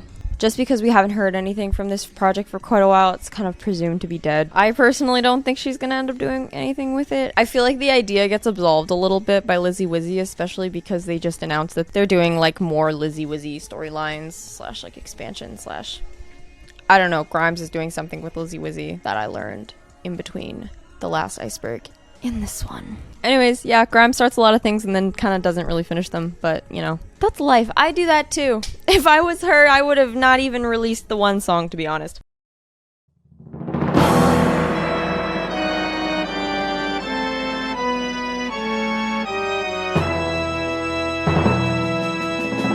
Okay, I am so incredibly happy we get to end on something like kind of spicy. In September of 2022, former Crystal Castle's lead singer Alice Glass posted some non-context Instagram stories saying she would like to call out Claire, aka Grimes, for something, but being scared too because she would get sued by her again.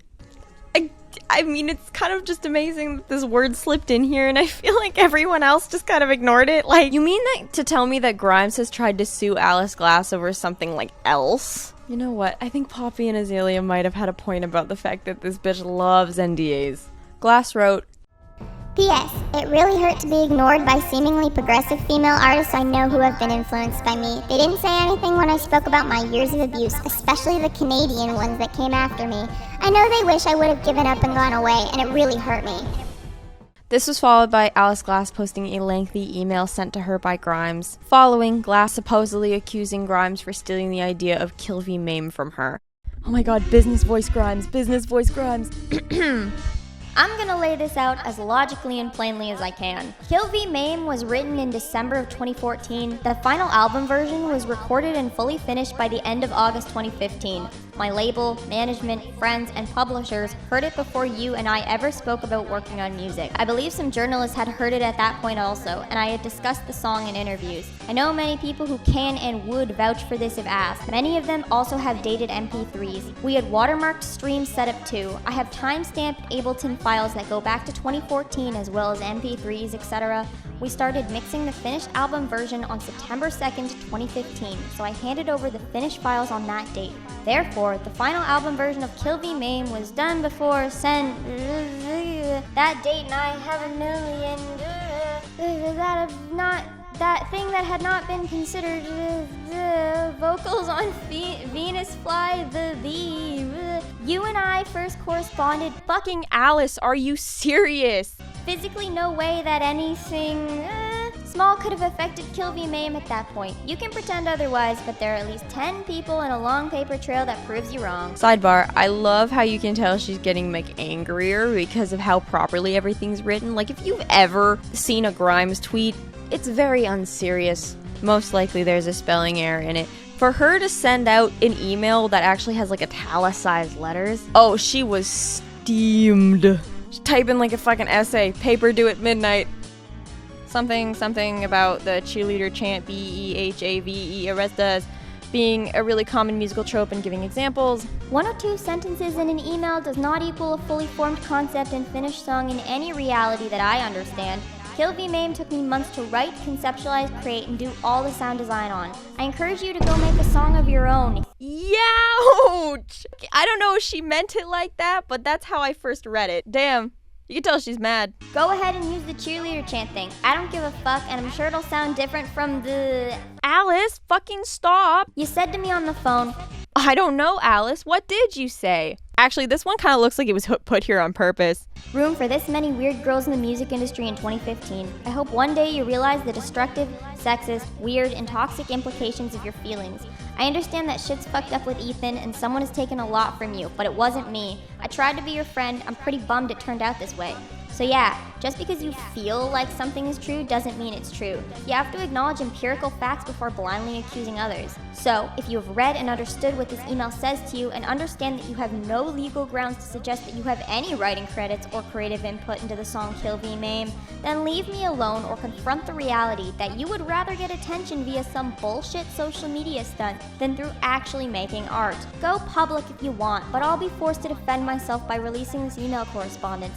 I don't think you really want people to see this. You're acting petty and attacking my years of blood, sweat, and tears. I have nothing to apologize for. Also, seriously, this is creepy. Please leave me alone.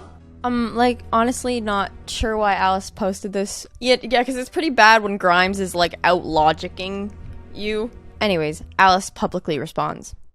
Sorry guys, I'm really sick of intimidation like this. She's right, it's 100% her song. I didn't record anything. It's just weird, like she's never mentioned my art only to throw it in my face, and I think she's scary, and I don't have the means to fight, or because I did sort of jump the gun, but I got really upset when I heard her record, and she used my idea on one of her better songs. OMG, I'm beefing with a Musk fucker. Watch this space before I jump out a window, LOL. I don't know what the fuck she's talking about. Sorry guys, I got excited. Y'all are listening to me and I forgot the purpose of my rants. Fuck the mainstream power to be exploited. Anyways, the music industry is super cutthroat and I'm opening this up for other artists Claire has been inspired by with less power, which is all of us. To be clear, I do not think she owes me anything, but she's been trolling me, copying me in other ways, knowing I'm afraid to get double sued in a situation with my ex-bandmate. I can name multiple artists who copied by Claire, and some of them aren't around anymore. And I know it's hard for all of us to see press about her when she's straight up evil. Since I've written this, other female indie artists who I will not name have written me, so I feel inspired to say something rather than delete and fuck off, which is what I've done before. I'm legit scared of these people. Listen. I don't want to say that this sounds like a bit like tinfoil hatty. I mean, I don't know how based in reality the claims from Grimes are either, but I mean, with the Grimes out-logicking you part, I have to side with Grimes on this one. Oh, but we are not done with Alice Glass, because in early 2023, Grimes tweeted, Will space colonization and Nazism? Seems like a lot of Lebensraum to go around. Yeah, what an awful thing to tweet on fucking Holocaust Remembrance Day. Thankfully, it was no harm, no foul, because I'm literally on the way to a Shabbat dinner right now. I thought that the Holocaust Memorial Day date thing was just like another one of those mixed up, like, oh, Grimes took anti-imperialist out of her bio when she started dating Elon Musk, whatever. But no, she actually fucking did it. Holy shit. And the Shabbat thing. Ugh. Yeah, anyways. And Alice Glass responds indirectly, publicly, obviously. In my opinion, if you're gonna make edgy jokes, they should at least be funny. Go colonize the sun. Bum, bum, bum. As a fellow Canadian female electronic musician, I just wish we could all get along. Like we used to in middle school. I wish that I could bake a cake made out of rainbows and smiles and we'd all eat it, be happy. She doesn't even go here. Do you even go to this school? No. I just have a lot of feelings. Okay, go home. We're done. Give yourself a pat on the back or maybe a hammer to the head if you've made it this far. Part 3 will happen. Literally don't know when. Am I still heartbroken? Absolutely. What the fuck was that? I was gonna do like a Q&A section, but I feel like I'm just gonna do like an entirely different video for that, just because like I did the Iceberg part 1 and I got the video up and it's gained like quite a bit of traction, and I'm wondering how many of you are just gonna like stick around when it's over, you know, just you and me. Have some fun, you know. A lot of comments about my eyebrows as well, as if that wasn't like a conscious decision I made. Like, do you know you don't have eyebrows? No, I had no idea. 0. Where are your eyebrows? Bend over, I'll fucking show you.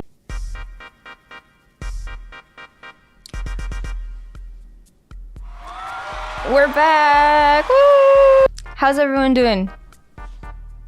Sorry, I don't want to nudge this because this is a really sensitive cable. Don't.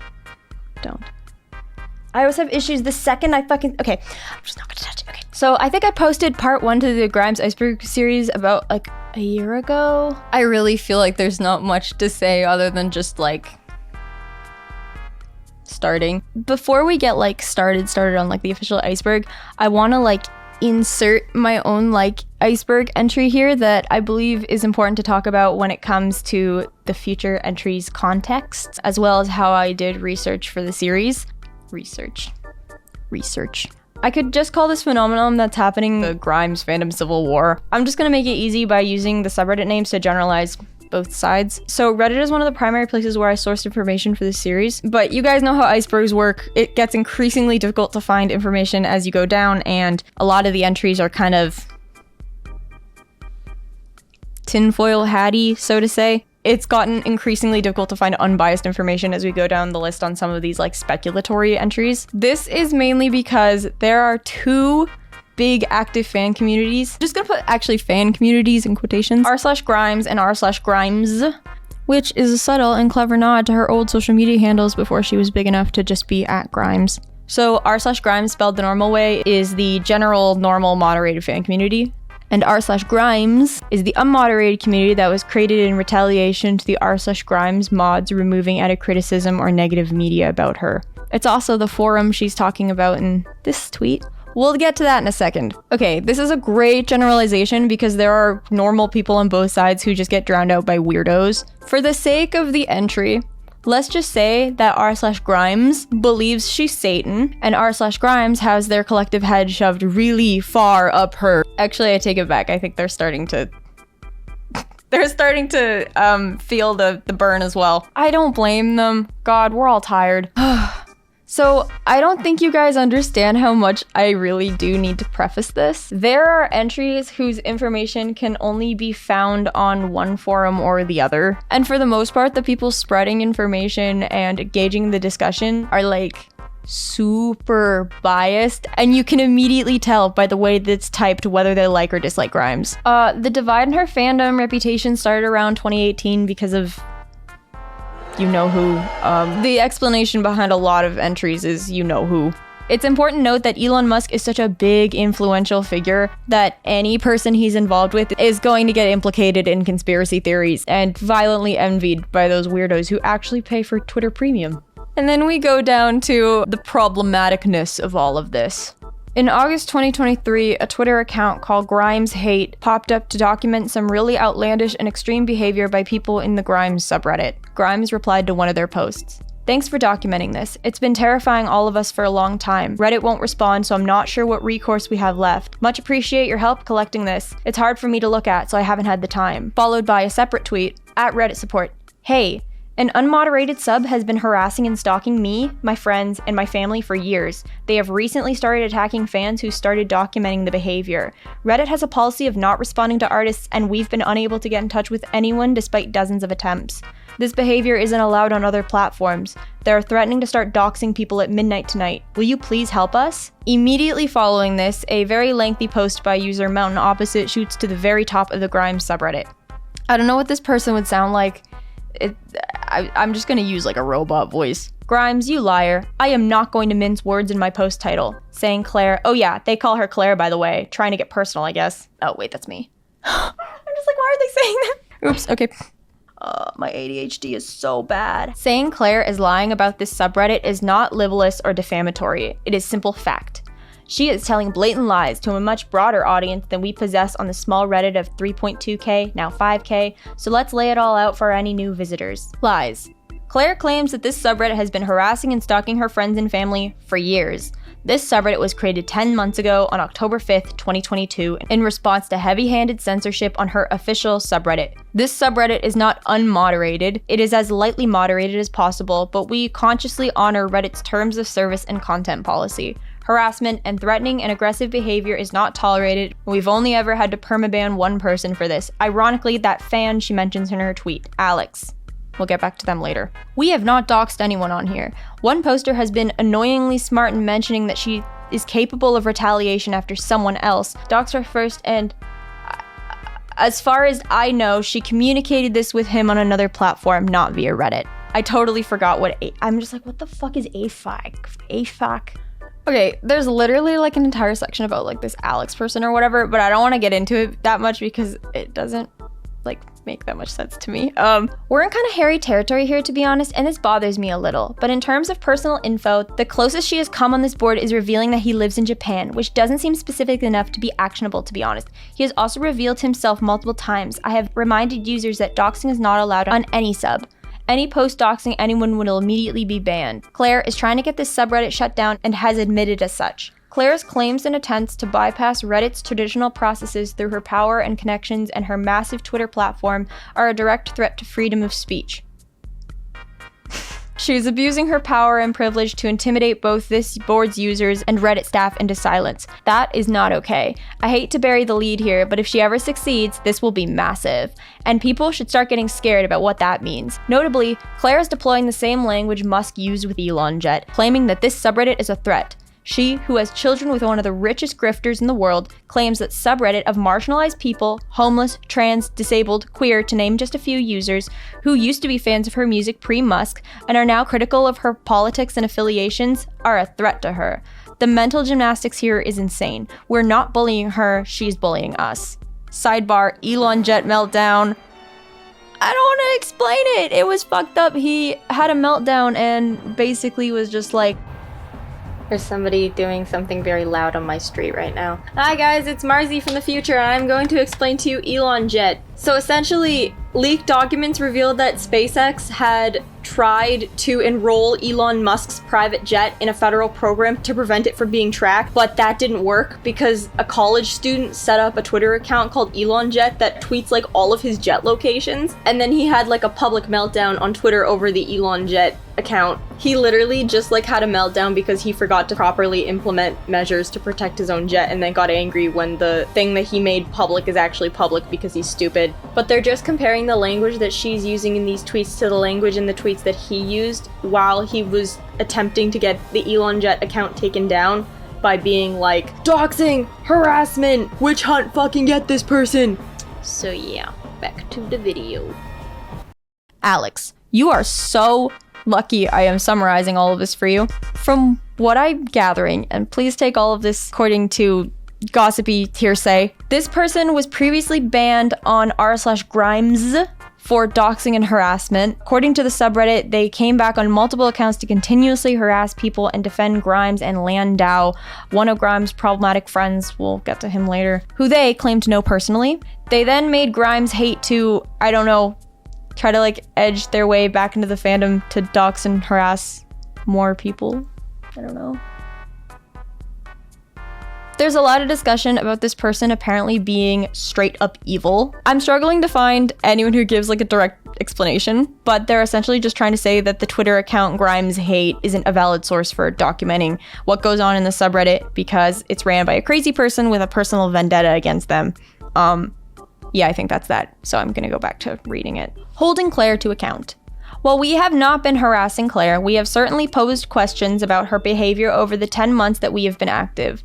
This is a whole other rabbit hole to fall down. Not gonna lie, some of the allegations seem kinda nuts as we try to stick to our minimal censorship ethos. Some wildcards will invariably pass through. And there have been some allegations made based on flimsy evidence. However, our users have also tracked her increasing affiliations with far-right figures, have written brilliant analyses on her reviews, and I personally have vested interest in rebutting any BS she spreads about Russia's invasion of Ukraine, as it is a topic close to my heart. We have been wondering where the new music is loudly and repeatedly, definitely guilty of that. We suspect Claire has been harassing this board's users herself via DM.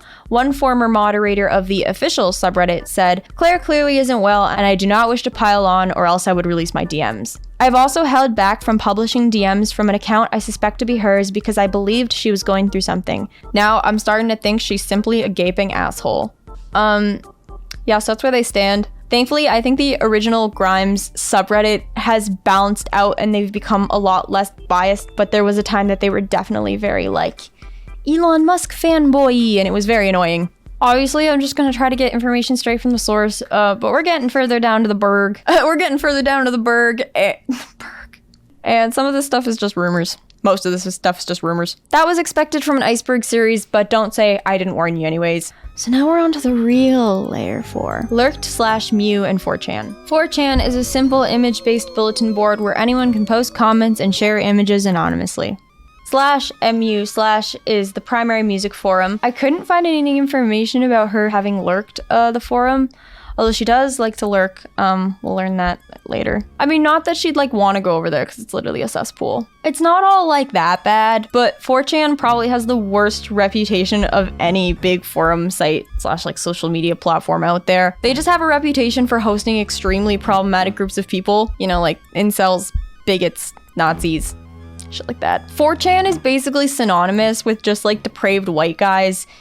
idiots and just like bigots. The worst that you can get on the surface level of the internet. She even has acknowledged that 4chan is very toxic. Musk's hopscotch path to the right in 2022 disconcerted his progressive friends, including his first wife Justine and current girlfriend Grimes. The so-called war against wokeism is one of the dumbest things ever, Justine tweeted that year. When he began texting right-wing memes and conspiracy theories to Grimes, she replied, "Is this from 4chan or something? You're actually starting to sound like someone from the far right." A lesser known fact is that /mu/mu/mu, I don't know how to pronounce it, I don't care, had a one-sided beef with Grimes starting back around 2012, around the time Visions was blowing up because of her comments about sexism and feminism in the industry. They were outrageously, cartoonishly evil towards her, with no other reason other than we hate women. Apparently, they even campaigned to tank her Metacritic scores by giving all of her albums bad ratings. Jesus. That's all. Oh, and Raised on 4chan, unleashed upon the fashion world. This one has been gaining in popularity, so I think it probably should have gone in the third layer, but whatever. Grimes' first project is Geidi Primes from 2010, correct? Wrong. It's actually this EP named Lethe from 2007. According to the Grimes wiki, on December 21st, 2014, she made an Instagram post containing a link to her old MySpace account, Grimes Grime. Located the original MySpace in case y'all have any interest in what pre-Geidi Primes sounded like. LOL warning, it's V sketchy. On the account was 4 tracks: Gloam, Ham Mermaid, The Crazy Doctor, and World Brain.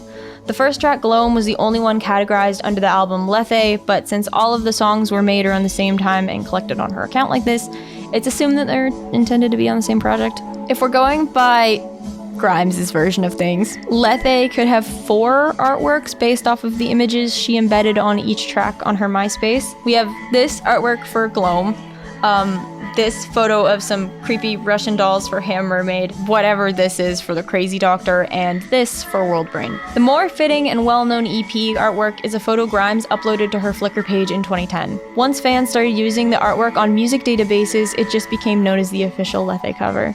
I think it fits the best. There's also this alien guy that was her MySpace profile photo, also an acceptable Lethe artwork. The name Lethe in Greek mythology is the daughter of Eris and the personification of Oblivion. Lethe is also the name of a river or plain in the infernal regions.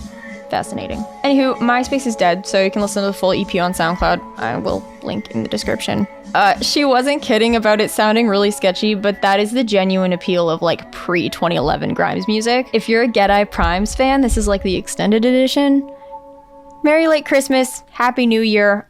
My favorite track is Gloam. Have fun.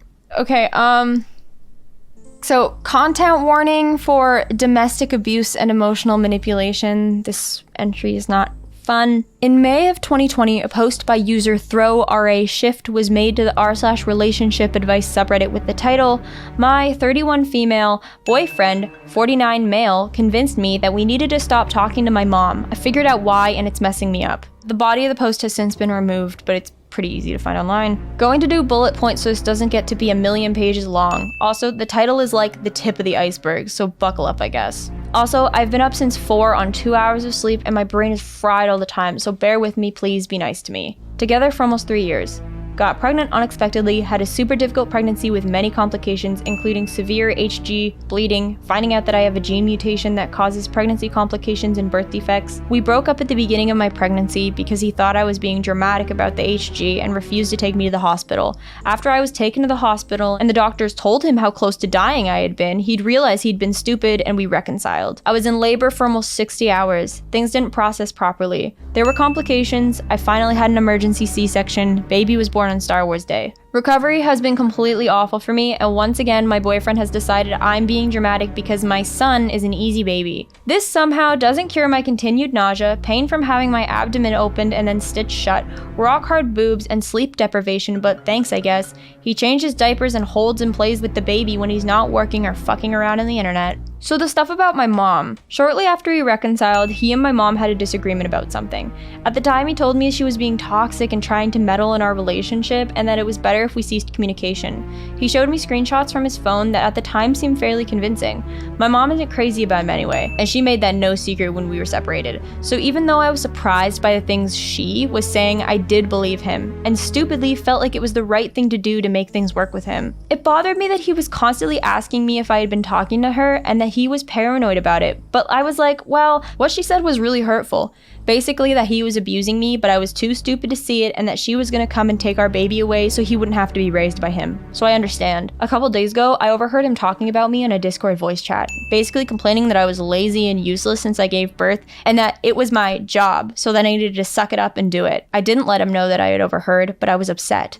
Later on, we were in the bedroom and the baby was losing his mind, and I was having trouble getting him to latch, and I was in so much pain, and I just started crying and saying I wanted my mom. He snapped at me that my mom had filled my head with feminist garbage my whole life, and that's why I was weak and couldn't handle something women had been doing for thousands of years. I was kind of floored. I had never heard him say anything like that before.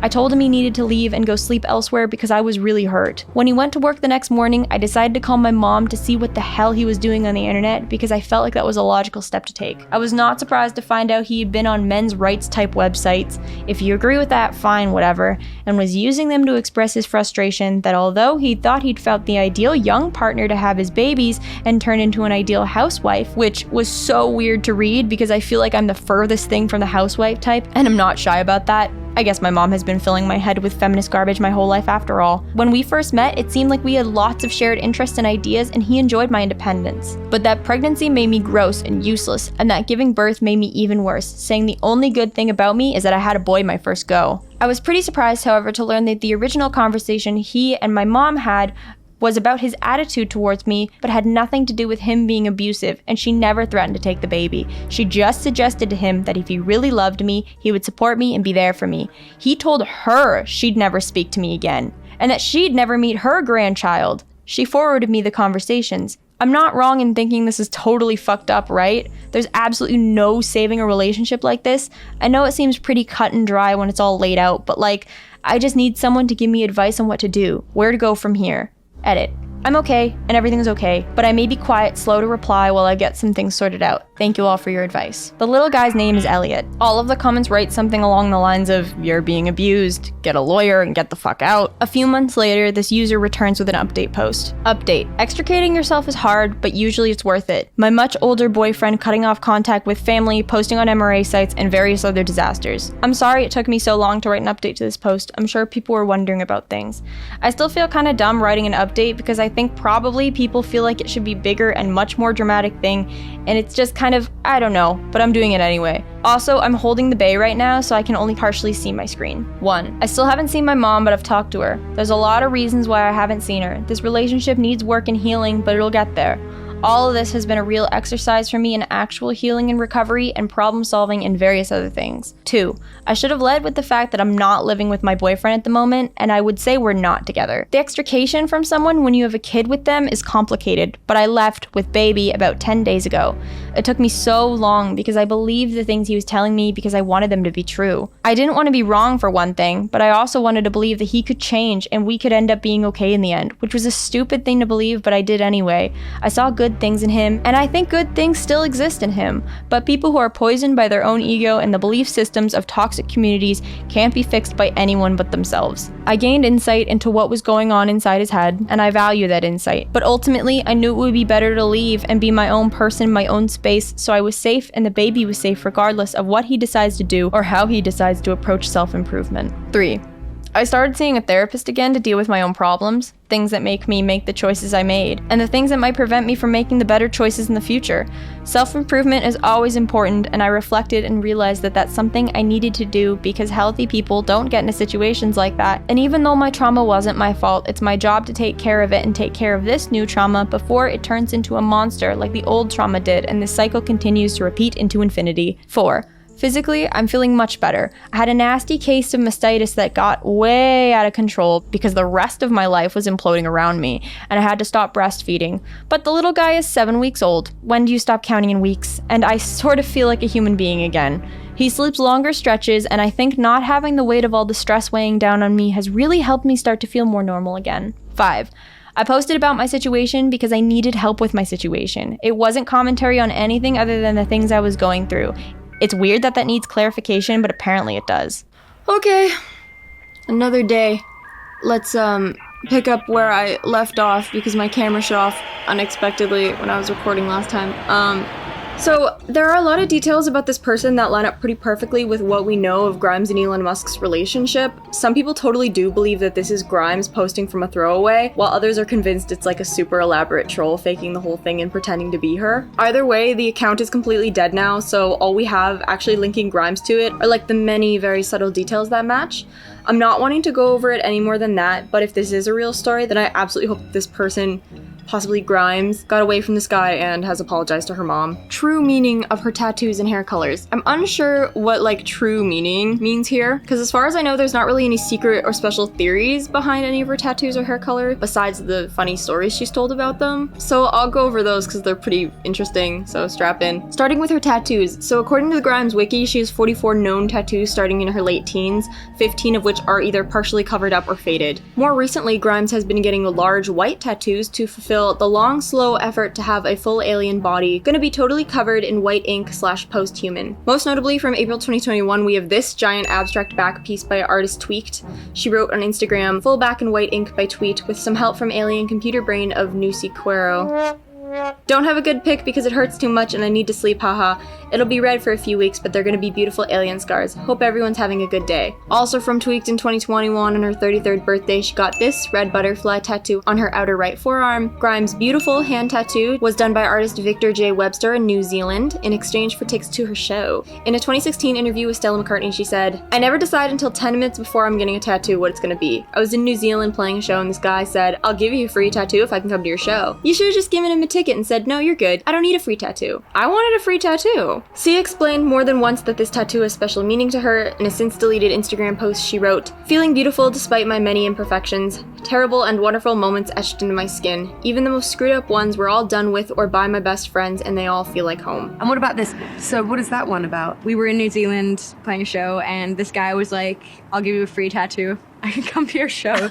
So I was like, sure. It's also, according to a 2009 Rolling Stone interview, a tribute / reference to the song Beautiful by Christina Aguilera. She also has this brushwork cross tattoo on her right forearm, which was done in December of 2015 by artist and friend Delphine Noise Toy. On her Instagram, she wrote, "Big streets of paint, so I always remember that I'm an artist. Delphine is a master of this style. I hope to add more specks of paint with her later so that my hands always look good as if I've just been painting and making a mess." And this tattoo is a cover of this decorative cross with an eye in the center.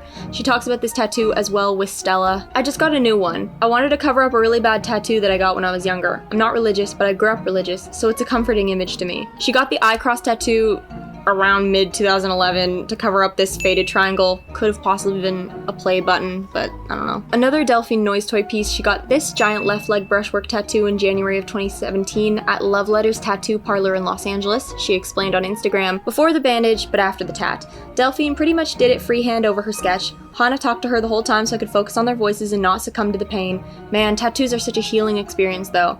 Always hate my legs because of stupid scars, tats, and brandings from my troubled years, but now I'm just stoked not to have to wear tights all the time." The tattoo spells out the word quiet in Russian. I'm not pronouncing that. Ticho? Ticha. The brushwork covers an old dagger tattoo on her inner calf. In mid-2013, on her other leg, she got this giant red design with an upside-down crescent moon at the top by artist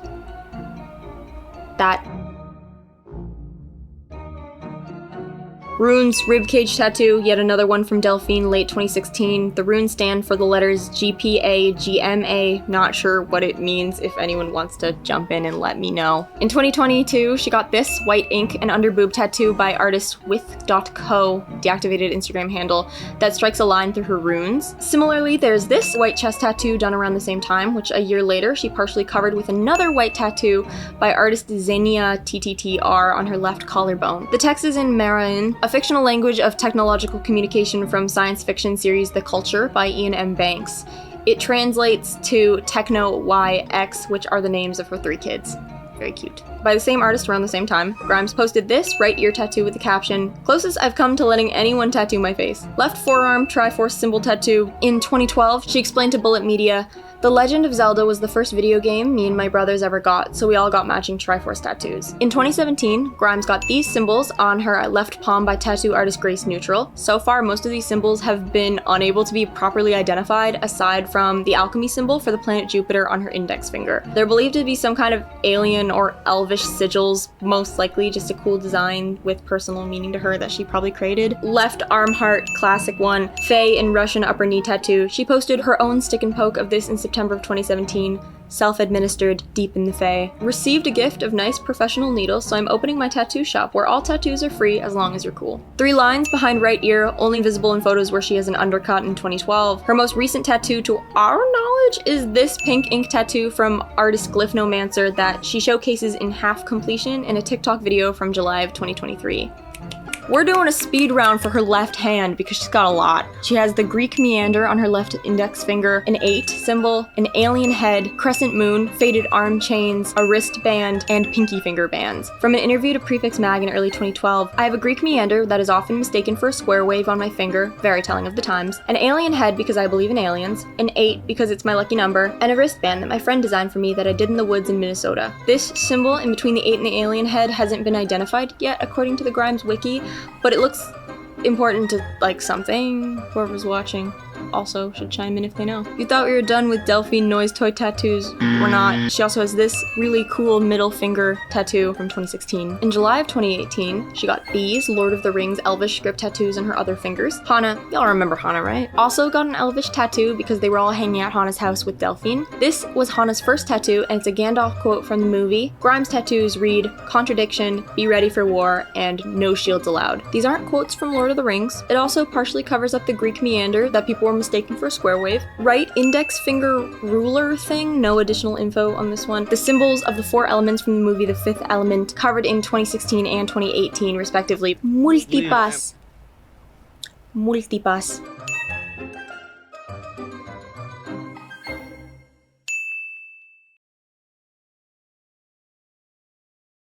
Holy shit, that took like 5 hours to fucking research and get through to find pics, and there's probably a lot more info, whatever, I'm just moving on to her hair, which is significantly easier. This was pointless. Like, you know how much work I went into this for what?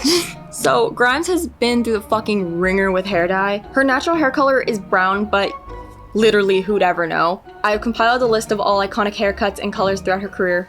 Enjoy. I got Wingstop. Okay. I'm gonna just eat while I'm going through these. So, long black hair with turquoise ombre, long aqua blue hair, long platinum blonde hair with purple ombre, my personal favorite, half orange to black ombre, and half light pink to dark purple ombre, 2014 Art Angels era. Long purple hair, long platinum blonde hair with pink ombre, short platinum blonde hair, medium pink with bangs, long strawberry blonde, long black hair, medium chestnut, long dirty blonde hair with purple highlights, long orange hair, green, purple, pink. Yeah, this one. Long platinum blonde with black ends. Bonus round, turf bangs, medium black hair. Oops, I went too far, mean. Light pink, dirty blonde, yellow/orange, green, this swampy yellow-green, black with blonde turf bangs. I'm probably missing something, but whatever. Crystal Ball music video. This is another one I would have put in a higher level, but doesn't matter. Oh, I live in the city. Crystal Ball is the 3rd track on the Dark Bloom EP, which is her split album from 2011 with Dion. A music video was briefly released the same year, but she subsequently took it down because it was a fucking mess. Grimes created a behind-the-scenes post on Arbutus Records blogspot titled Crystal Ball Music Video, a photo essay. So, I thought it's about time I wrote a post about the Crystal Ball video shoot. Everyone involved was amazing and did way more work than was expected of them. Dion fell through ice into a freezing river and almost died, and at the end we accidentally made napalm and had to flee as fire trucks arrived to save the day. The director of photography was the amazing John Londono, and the director was a crazed foreigner named Tim Kelly. But despite hardship, the end results were incredible. We also shot everything in double time so it could all be in slow motion in the final version, which resulted in me listening to this sped up techno version of the song about 500 times. Insert unsupported Flash player link to the song sped up to 160%. The music video is available on YouTube. It's the second to the top when you look up the song. It's a bunch of people in black cloaks holding up and taking down this wind tube pipe thing interspersed with shots of Grimes looking very mysteriously cool and gothic. Possibly this was the cult that she was in. Maybe this is where Duffy was. P.S. The correct ranking for Dark Bloom songs is Urban Twilight, Crystal Ball, Vanessa, Hedra, Orphea. Sorry, Dion, I don't really turn the vinyl disc over that often. Geidi Primes B-sides. So I'm probably just going to skip over this one because in the last video I did Halfaxa B-sides where I just kind of covered all of her unreleased tracks because this isn't the proper use of the word B-side. And since we already covered Lethe and all of her songs with Devon Welsh, I don't think there's anything left actually. Correct me if I'm wrong, but I'm pretty sure I've got all of her unreleased and unknown tracks like covered. At least pre like Visions. I could make a YouTube or SoundCloud playlist that features all of the ones that are available, but I don't know. Moving on. Doesn't take showers rumor is true. So there's a running joke in pop culture that Grimes is gross and stinky and musty and doesn't shower. I mean, fans and the internet alike have taken it and kind of run with it, but it exists for a reason, and that's because it's not entirely baseless. Grimes has stated on multiple occasions that she prefers to shower once a week and doesn't understand the purpose of deodorant or frequent showering. To be fair, she did make these comments very early in her career and she did seem to be joking. But I mean, she does appear a bit musty. Grimes herself has mainly been the person leading the joke, to be honest. It's hard to determine if it started out as a joke and continues as one, or if it wasn't a joke in the first place and still isn't one. It's really amusing, especially with Azealia Banks claiming that she smells like a roll of nickels. I've never met Grimes personally, but if we ever cross paths in the future, I'll let you guys know. Off Iceberg entries. As stated above in the tattoo interview, Grimes' lucky number is 8. I don't think she's ever given a specific reason as to why, but she has a lot of references to the number in her music, social media accounts, and art. Most notably the song 8 from Visions, the tattoo she has on her hand, and the addition of the number 8 somewhere in her social media handles since literally forever. Very cool. I personally do not have a really lucky number, but I suppose if I were to pick a favorite number, it would probably be 12. Has always stood out to me. I've always liked the numbers 9 and 12. I don't know why. Do y'all have favorite numbers? Let me know if you've made it this far. Oh no, the baby mama drama is coming up. I'm scared. Grimes AI Twitter bot and music side project. Last year in 2023, Grimes launched a side project called Grimes AI, where you can go online into her website, synthesize your voice into hers, and publicly release a song on streaming platforms featuring Grimes AI. It's actually pretty cool. She said it was to help people who are afraid to sing use their own voice and also to get recognition using her name, because clearly she doesn't want the recognition she gets from it anymore. In addition to licensing her voice for free, she also launched the Grimes Twitter bot, which is a bot that does exactly what you think it does. This bot is so fucking good at what it does. Some people believe that the Twitter account is a fake and Grimes is using it to personally tweet without facing social repercussions. I see what they're getting at, but it would make these interactions pretty strange. I'm gonna need my Wingstop for this one. This entry is titled Elon Baby Mama Drama. This was the entry that stopped me from writing this Iceberg for a while because the situation was still ongoing. I also still am not 100% sure about the proper timeline of events. I had to make a post on the /ZS subreddit asking others for help piecing together the story, and I couldn't really get a straight answer. So shout out user OK_exchange 729 for correcting errors in my original timeline. I'm vaguely using some of your writing. I'm fairly certain the situation has smoothed out as of March 2024. It appears we're not receiving much public information, and I didn't particularly want to cover it extensively anyways, but here we are. This is Elon Musk's baby mama drama. Mid-2023, a biography about Elon Musk by Walter Isaacson hit the shelves and shit hit the fan. It revealed that in 2021, Musk had fathered secret twins via IVF with longtime coworker and director of Neuralink, Siobhan Zillis. A description of the book by New York Times describes, in 2021, Elon Musk became the world's richest man and Time named him Person of the Year. Right about when Time was preparing that giddy announcement, 3 women whose ovaries and uteruses were involved in passing down the madcap man-god's genes were in the maternity ward of a hospital in Austin. Musk believes a declining birth rate is a threat to civilization, and with his trademark tirelessness, is doing his visionary edgelord best to ward off that threat. Siobhan Zillis, a 35-year-old venture capitalist and executive at Musk's company Neuralink, was pregnant with twins, conceived with Musk via IVP, and was experiencing complications. He really wants smart people to have kids, so he encouraged me to, Zillis said. In a nearby room, a woman serving as a surrogate for Musk and his 33-year-old ex-wife, I don't know why people think they're married, ex-girlfriend, they were never married, Claire Boucher, a musician better known as Grimes, was suffering from pregnancy complications too, and Grimes was staying with her. I really wanted him to have a daughter so bad, Grimes said. At the time, Musk had 7 sons, including with Grimes, a child named X. Grimes did not know that Zillis, a friend of hers, was down the hall, or that Zillis was pregnant by Musk.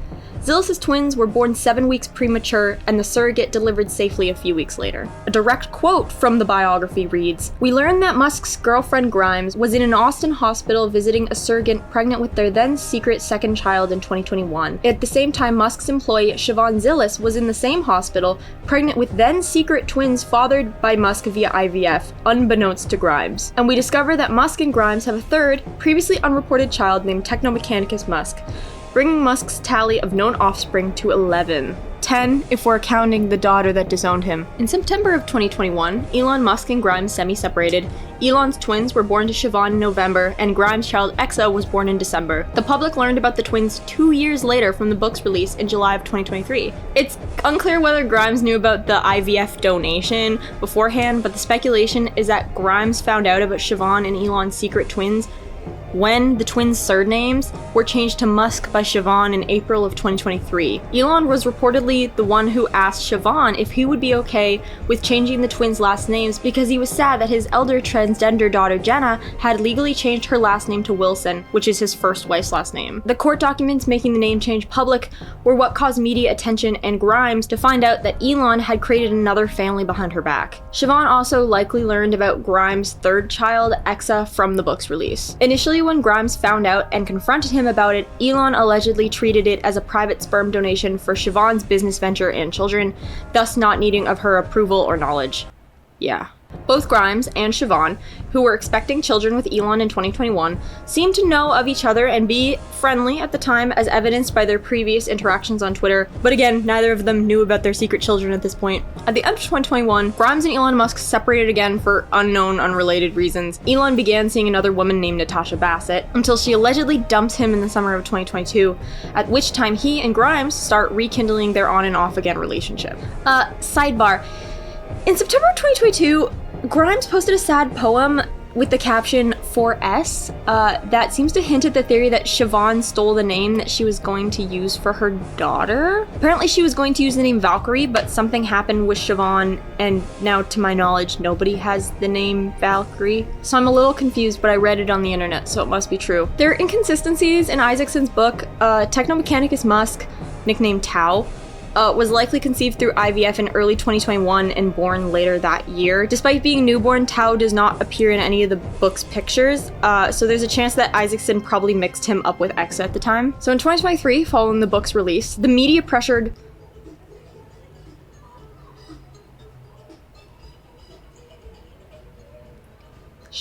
In 2023, following the book's release, the media pressure for a statement from Grimes was intense, leading her to post a response on Twitter.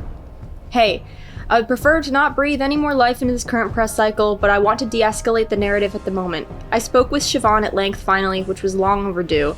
This wasn't her fault. Please don't be angry with her. We respect each other a lot and we're excited to become friends and have the kids grow up together. I truly apologize for responding to Walter like that. As you can imagine, that was a very gut-level reaction to a thing that has been really hard for me. Communication about the twins wasn't handled super well in the past, but now I totally understand what happened and totally forgive the situation. Sidebar, I assume she said this because when Isaacson asked her about it for the book, she was probably in no state of mind to give a calm statement and went off the rails at him or something. Public doesn't really know. Women are so often pitted against each other. Speaking with Siobhan, it's evident she's an amazing human and we both just want what's best for our kids. I wish I could show you how cute little Techno is, but my priority right now is keeping my babies out of the public eye, so please respect that at this time. Bless C. Sidebar 2. One of C's close producer friends, Angel Fire, commented, "This doesn't sit right to be honest, but you are wise and I support you. You have a big heart, C. I hope you protect it." Which makes us think that Grimes' statement on the situation is a bit further from reality than we think. Siobhan responds to Grimes, "At the end of the day, it all ended up for the best. Thank you for taking the time to really connect and understand. So glad we had such a wonderful talk. Was insanely overdue. You're a total badass and I respect you very much as well. I can't wait for kiddo playdate and congrats on baby Tao as well." After reconciling personally in late July 2023, Elon and Grimes happily traveled together to Italy and Japan. However, very shortly after or during their stay in Japan, as evidenced by a lack of photos of them together in the latter half of the trip, they seem to have had either another disagreement or breakup. At this point, Grimes took off to California with EXO and Tao, while Elon stayed in Texas with X and Siobhan, reportedly buying them a house in Austin for around $4 million. Siobhan begins posting almost taunting photos of the kids, so her twins with Elon and X. Then, under a tweet that features a photo of the children, Grimes very concerningly replies, "Tell Siobhan to unblock me and tell Elon to let me see my son or please respond to my lawyer. I've never even been allowed to see a photo of these children until this moment, despite this situation utterly ripping my family apart." Although we don't really know the specific reason, it seems that Elon possibly asked her to get out in order to not impact the release of his biography, which low-key paints him as a horrible father. Later on, Grimes posted that she had spoken again with Siobhan over the phone and they had personally sorted things out. However, 3 days later, we find out that Elon Musk was suing her for custody. 3 weeks later, Grimes countersues him with the inclusion of a standard restraining order that would prevent the children from being moved out of the state of California. The heavily redacted case file is available to the public and states that Musk sued to establish the parent-child relationship with his children, whatever that means. Elon's defense also claims that Grimes purposely moved to California in an apparent attempt to circumvent Texan jurisdiction. Again, I don't know what that means. The biography revealed that he is notoriously cheap, refusing to even buy a proper mattress or fill the fridge until absolutely necessary. Apparently, Texas caps monthly child support payments, so for their 3 children, Elon would only have to pay $2,760 a month. So, that checks out. An article about the case explains further. Additionally, the billionaire has asked the court to award Grimes a standard possession schedule for seeing the children, which would allow the singer to have the kids on the 1st, 3rd, and 5th weekends of the month, as well as for 1 month during the summer and some holidays. Musk is also requesting that all of Grimes' time with the children be spent in Travis County, Texas. This type of schedule, while common in custody disputes, makes little sense for this particular situation, as it would require Grimes to either move to Texas or constantly be traveling back and forth. Here's a Grimes tweet from October 2023 where she calls for people to sign a petition that would keep living in Austin, Texas more affordable. So clearly Texan laws and money have been on her mind. Sidebar again, she got chewed the fuck up in the comment by Texas residents who said that a closer look at the petition she shared shows that it's an awful idea because the unregulated and smaller condensed housing is not the answer to an already ultra-capitalist area like Austin. I'm just explaining what people said. I don't get it. So at this time, Grimes and Elon Musk had unfollowed each other on Twitter, and Grimes' Twitter account was unverified. Way to stick it to her, Elon. Siobhan Zillis then stepped down from the board of OpenAI and continued posting baity images of their family together in Texas. Siobhan goes out of her way to hide any comments that mention Grimes, so it's not like she's oblivious to what she's doing. The more concerning part of it is how Grimes historically went out of her way to hide her children's identity, and now it seems like Siobhan and Elon are purposely showing off with X to taunt her in a way. However, news articles claim that Zillis and Musk have never had a romantic relationship. Siobhan describes her relationship with Elon as one of the most meaningful friendships in my life by far. And in the biography, Isaacson described her as an intellectual companion and occasional video gaming partner. Her hair is still brown, so maybe, said someone on Reddit. If you didn't know, Elon Musk apparently has a thing for blondes. Basically all of his partners bleach their hair blonde after they start dating him. As someone who's accidentally almost solely attracted to bottle blondes, I get it. Anywho, without any information about the trial being publicly shared, all we get for updates is Grimes' current emotional state. So in September of 2023, she replied to a fan asking where the I Wanna Be software music video was. Well, I've said this many times, but I've had one of the single most traumatic events in my life this week. I'm definitely reconsidering everything about my life. I am still just trying to breathe and move out of shock, but I think I'm done with Grimes for a bit. A lot has been going on in my life for the past few years that I have mostly kept from the public. I may still do that out of respect for others, but the last few days taught me that without fundamental change, I'm gonna die from stress and my kids won't be okay. Maybe this is TMI, I'm just totally incapable of continuing to pretend that the situation has been remotely okay, or that I'm not on my last dregs and beyond mentally totally destroyed by what's been going on in my personal life. It's deeply affected my work, obviously. As much as I'd love to drop the video, I think I gotta figure out my family and health over the next few weeks. P.S. Sending all the good vibes. The video is looking really sick when we do actually get to drop it. Team was amazing and it reminded me DIY videos are the way. So we will get it to you, and thanks for asking. In December of 2023, Grimes announced her collab with Silicon Valley startup Curio on a line of AI-powered rocket ship plush toys called Grok. Sound familiar? Grok is also the name of the Twitter AI that Musk implemented on the platform the previous month. Curio claims that their AI product is not related to Musk's AI tool, and that Curio is in fact the trademarked owner of the name Grok. Trademark filings show that Grimes' team trademarked the name Grok in September, and Elon's team requested to trademark the name in October but were denied. Very sus. As of writing this, in early 2024, there has been no release of the I Wanna Be Software music video, and Elon Musk is solely ever seen out with his son X, who looks a lot like Grimes. Really looks like Grimes. He takes him to normal father-son outings like baseball games, rocket launches, Auschwitz with Ben Shapiro. Grimes and Elon surprisingly seem to be on good terms as of right now. People tracking ElonJet have said he started making trips to California again, so I assume they worked something out. But all further documents are sealed. This is all we know. Oh, sorry, I almost left out that Siobhan Zillis is currently pregnant. Father? Who fucking knows? Leftover questions, because this is a lot. Why did Musk deny Grimes the right to see their son? So full reason unknown, but reportedly Elon went a little after his daughter came out and cut him off, and he blames wokeism, because it couldn't be anything else. So it's possible he just wants control over his youngest kids, especially the boy, because he's, you know, like that. Are Grimes and Elon still together? No, they are not. But you want the honest truth? They're never gonna be separated.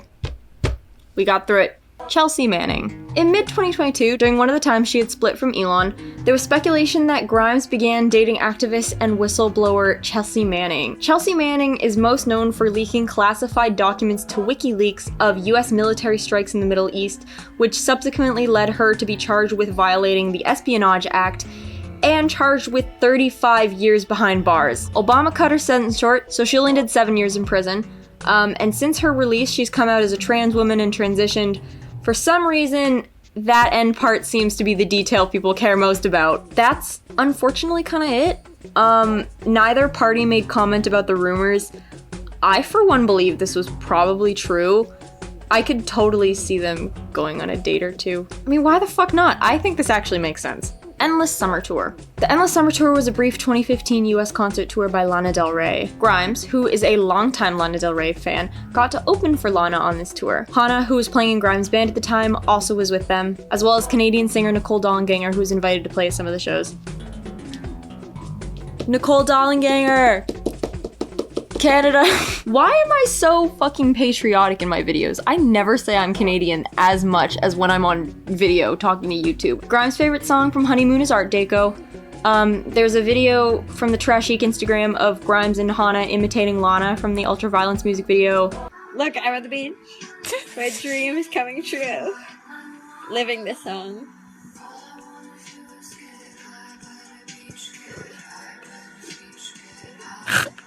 And a fun fact, on one of the tour dates, Grimes and Hana were fangirling so hard backstage that security believed that they were fans who had snuck backstage to get a closer look at Lana and like tried to escort them out, being like, you can't be back here, and they're just like, no, we're the openers. M-A-Y-A. Maya, most advanced yet acceptable. Twitter account at Maya972, Instagram Maya.Grimesbot, is another presumed dead side project from the Misanthropocene era. In May of 2019, Grimes posted links to these accounts from her main, and this is the first time we ever see the use of "a profound silence has entered the chat." Maya never posted anything past this, and if she did, they're gone now. Grimes at some point changed the bio on her Twitter account to fuck art and the Instagram handle to Meme Dia Empire. I think it's pretty safe to say that Maya isn't making a comeback. She's with NPC now. Be a Body, and Night music videos. More hidden music videos that Grimes never released because she's super insecure? Who would've guessed? On April 2011, she posted on Tumblr, Be a Body video stills. This might never see the light of day because it's a pre-4AD video, budget of $136. I'm thinking of using the footage for an Elite Gymnastics video, have to work it out with everyone else involved. Unfortunately, these are the only stills we get from the video, but there is an entire music video for Night music that she never uploaded to her channel. I don't know how appropriate this is for YouTube, so I'm going to call this Fairies Finish First. On February 3rd of 2022, Grimes tweeted an announcement for a new EP titled Fairies Finish First. In an interview for Zane Lowe of Apple Music One after the release of Shinigami Eyes, expected to be on Book 1, she expanded that Shinigami Eyes would be on this new EP, meaning that Player of Games was on nothing? And that this EP acts as a prelude to Misanthropocene. Oh, and Book 1 might be a double album. Possibly triple. I basically wrote the whole space opera thing, and this is the only song that wasn't this big narrative plot. Anyway, I actually do really like the song. Sorry, I'm just undermining the marketing strategy. I made a bunch of stuff, and I just want to make a bunch more stuff. There's just kind of more sonic conceptual ideas that I think I need to get done to make everything make more sense. And we kind of have 2 album covers, and it seems like a waste to throw one of them away. At this point, the general mood among fans was like, sure, Jan. Unfortunately, that feeling seemed to be right because nothing has been mentioned about this EP since. I believe it's been absorbed by the concept of Book 1 and Music for Machines. Actually, I don't know what happened to Book 1. Since recording the last video, she's changed it to, I think Music for Machines is first, which is the thing that, the techno, the house techno, the deep house. Not too into it. Princesa. In 2019, Grimes tweeted that she secretly uploaded a song to SoundCloud under another secret account. It took a while for fans to find it, so she gave a hint that it was called Princesa, written in Cyrillic, and it was found about a week later under a random account called Dark. Dark was actually supposed to be like Grimes' alter ego during the Misanthropocene era, hence the song My Name is Dark. Anyways, Princesa is a cute little 2-minute song. Kind of reminds me of her track Angel, which is actually, I think, a B-side from Visions. Like, I actually think that's the proper use of the word B-side, I think, this time. I don't want to be that person, but truly, like, Art Angels and before, that shit, inject it into my soul. I love it. And then there's everything else. I'm gonna have to bring the spooky music back for this one. Content warning for the upcoming things that I'm going to put on the screen. Look after yourselves. Skip if you need. See you on the other side. Felurian 8. Welcome to the Iceberg Part 3 to everyone from the r/Grimes subreddit who skipped immediately to this part of the video to see what I had to say. You know how I said I wrote about Elon's baby mama drama last? Yeah, no, I wrote about this last because this was the... I'm hesitant to even talk about it because it's speculation, and really, really heavy speculation at that. Like, this isn't like a, oh, Grimes is weird type of thing. This is like... if I'm gonna catch an NDA, it'll be from the following. So essentially, it is heavily suspected with good reason that Grimes has a private Twitter account called Felurian 8. It was created in June of 2017 and it's active to this day. How do we know it's from Grimes and why do we care?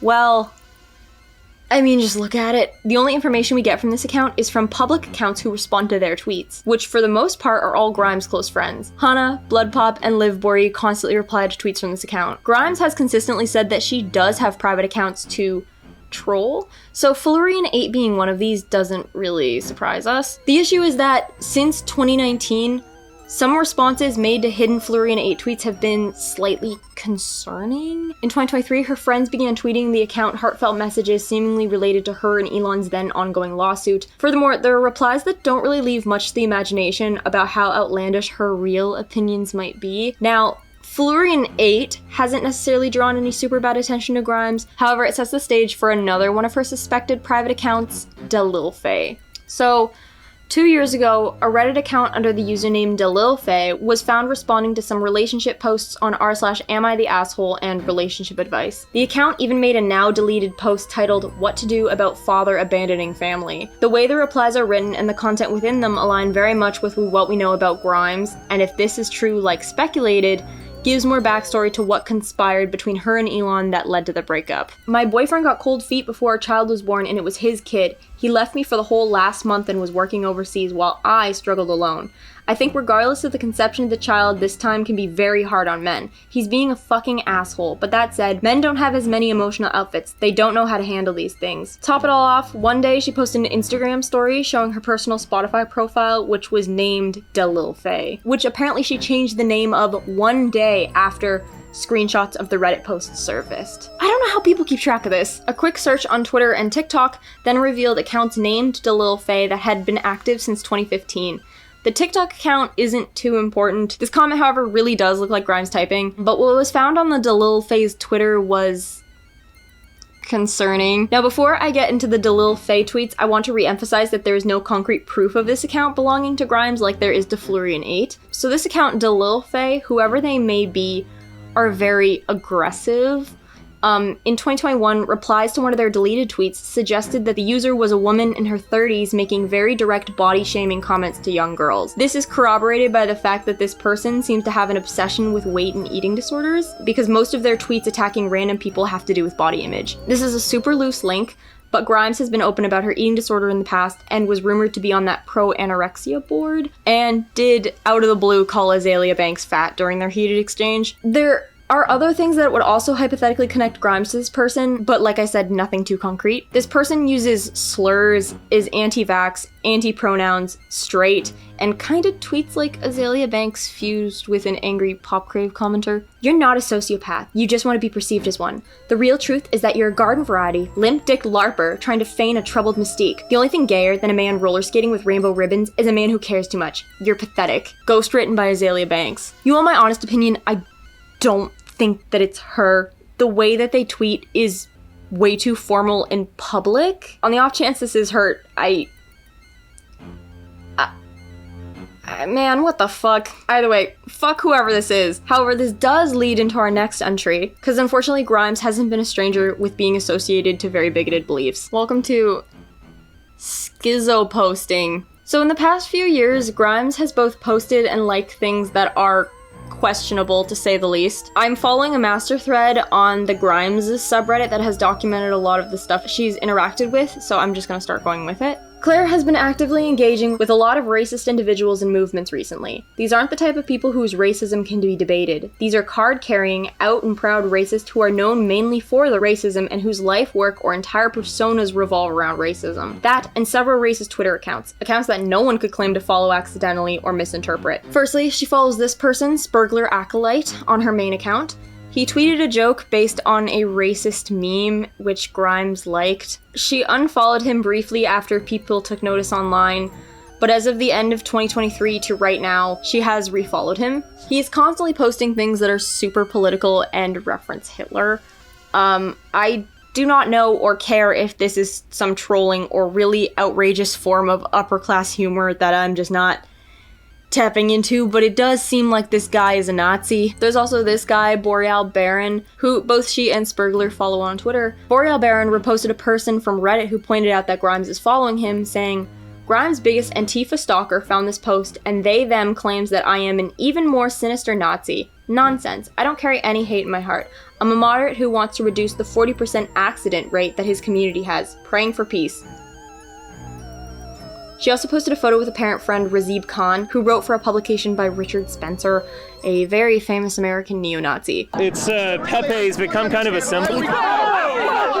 A quick Google search of Razib Khan reveals he was dropped from writing from the New York Times due to a history with racist far-right online publications. Here's a large Reddit thread that goes more into depth about this guy. Razib Khan is super extremely transparently gross. He's the guy making the arguments why we need to literally remove all black people from the planet as an act of mercy so they don't drag down the average IQ with interbreeding. Claire should not be seen with him. If she ain't a Nazi, she will address this as a mistake. Don't hold your breath. Thanks for reading. Another one of her friends, Curtis Yarvin, who is the creator of computing program Urbit, openly expressed racist views under his alter ego Mencius Moldbug during a random pro-slavery spiel he went on during a 2016 tech conference. I'm not sure what he's been doing since, but in 2023, Grimes DJ'd at his birthday party and posted art she drew for him. So yes, they are friends. I'm reading off the thread for this, but in December 2023, Grimes attended a holiday fundraising party for magazine Palladium, which was founded by problematic figure Jonah Bennett. There's even a parody Twitter account mocking Jonah Bennett for his alt-right beliefs. Palladium receives much of its capital investment from Peter Thiel, who Grimes had also previously done a private DJ set for in January of 2022. He's known for hosting free speech conservative conferences. Sure, you can kind of guess what goes on there. If I can find that video of the angry Republicans paying money to kick the fake dummy of Joe Biden, I'll put it up.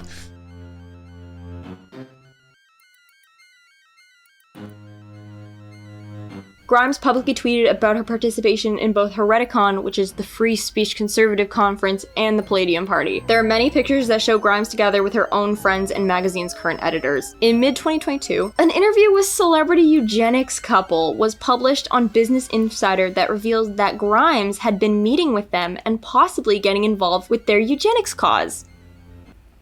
Not a sentence I ever thought I would read. Neither parties after this came out said anything about it. However, Grimes had been open in the past about sharing Elon's pro-natalist views. The couple, Simone and Malcolm Collins, have promoted themselves as an elite couple breeding to save mankind.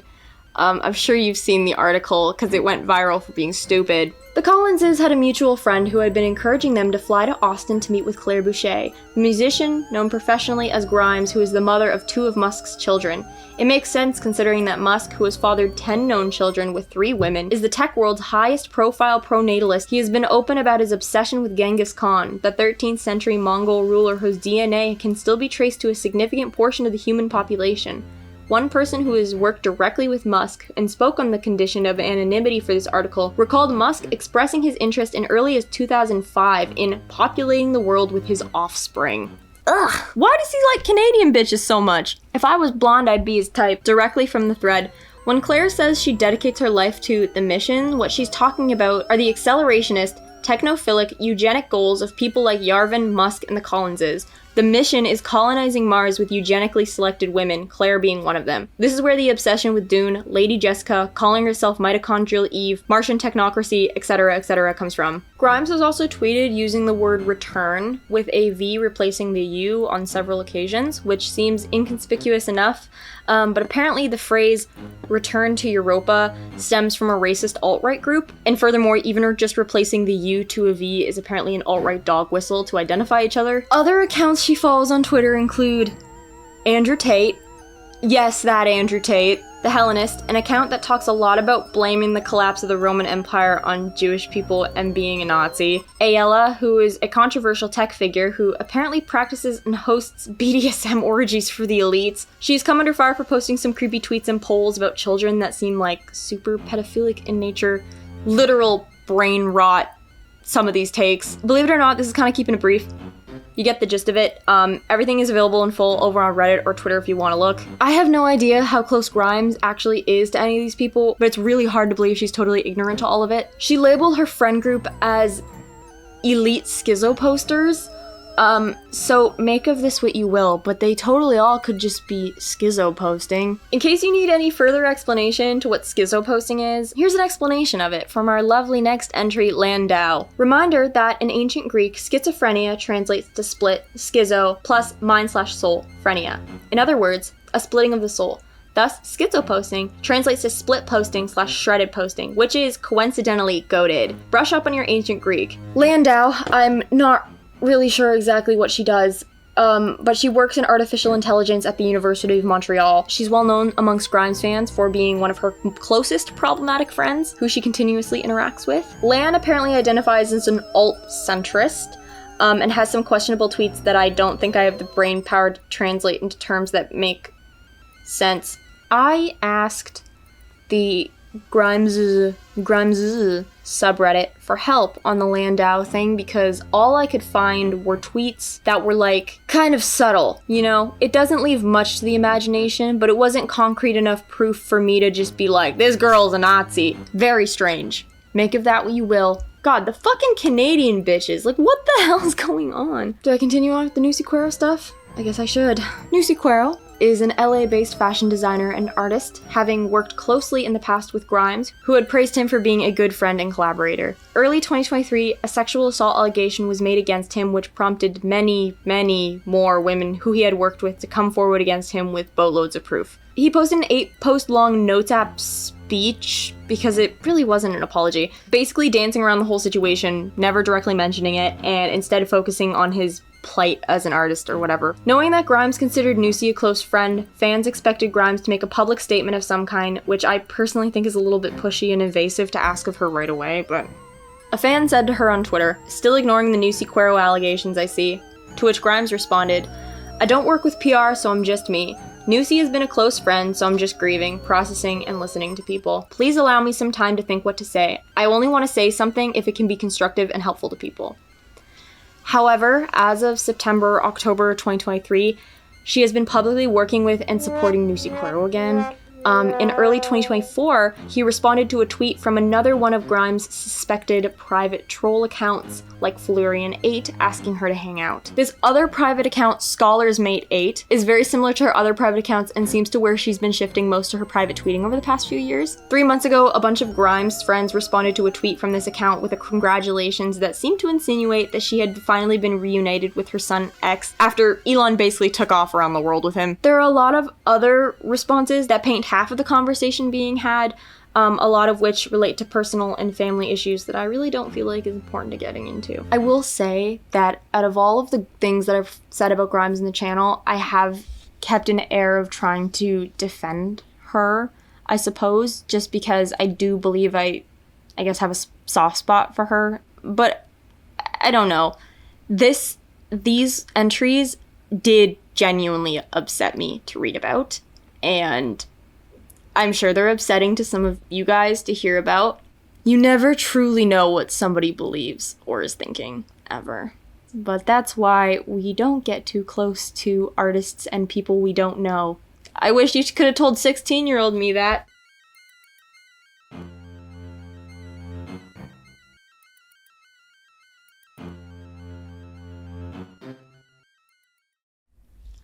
Another dawn, another day, folks. I'm back. I think this is the last video I have to take for the Grimes Iceberg. It's a little bit sad. Just a little bit. I'm scrolling to where I need to. Okay. Chairman Door 88 YouTube channel. Chairman Door 88 is Grimes' secret YouTube channel from 2010 to 2012. There are only 5 videos on it. A video titled Grimes that features her track Drag of Dil from Halfaxa with eerie slow-motion clips of children performing at dance competitions. A silent 11-second preview from the Vanessa music video. This really cute video of Claire playing with a cat. Not Voignamir, who is hiding under a blanket. 3divasagain.m4v, video self-explanatory, song Grindin' and Shaken by Yo Majesty. And then the same video again, but this time with the text 3 Divas DJ Night coming this Saturday. She's only subscribed to Beyonce, Christina Aguilera, Rihanna, Lady Gaga, and indie label Domino Recording Company. I thought since I covered a lot of heavy stuff in this layer that I would end on something a little bit lighter. I'm going to reiterate something I said at the end of the last entry, and that is, after everything we just heard, it's understandable that some people are very disappointed in Grimes right now. There definitely are things that Grimes has done and said that directly go against my morals, and I've been incredibly upset to learn of certain things just by researching this iceberg. Based on all current available information, I'm making the personal decision to keep myself around the fandom at a safe and more neutral distance, but your decision might be different than mine. I don't want anyone to base their opinions on Grimes solely off of this series, because although I'm really trying my best, the line between what's fact and what's rumor is like very hard to draw. I've probably skipped over some really important parts of these entries, I don't know. I have in the previous parts, so don't take my word as 100% fact. So PSA over. We're gonna move on to layer 5. This is the end. Katy Perry, Rihanna meetup possession. So most of the stuff on layer 5 is just kind of made up, and I feel like I should have just remade the iceberg its entirely before recording this, but I'm just gonna keep these in because I don't know. But I'm sure you guys have seen that photo of Katy Perry, Rihanna, and Grimes where Katy and Rihanna look normal and Grimes look like she just crawled out of the sewer from 2013. Yeah, so I think the basis of this entry is the fact that nothing has been the same since that image was taken. Since that meme, since the world first saw Grimes, she cemented herself as the weird musty person. I don't know, maybe there was a demon at that event and this is the first night that it came out. I would argue she was musty before 2013, but really I don't know who's to say. Anyways, she solidified her nickel-smelling fate. Conceivement of X led to collapse. Okay, so similar to the above entry, it's kind of the same thing, except instead of Katy Perry and Rihanna causing the possession and the collapse of Grimes' career, it was actually the conceivement of her first child, XAA12, with Elon Musk. I'm more willing to believe this one is true as opposed to the above one because I associate Elon Musk with her collapse. I mean, has anyone really felt real since the XAA12 memes? Those were funny as fuck. Future veneration as a Canadian saint. I can't find any fucking information about this, so I assume it's kind of maybe a new fandom inside joke that I'm not a part of. Arizona exile. See Siobhan drama section? I assume this is related. I don't know.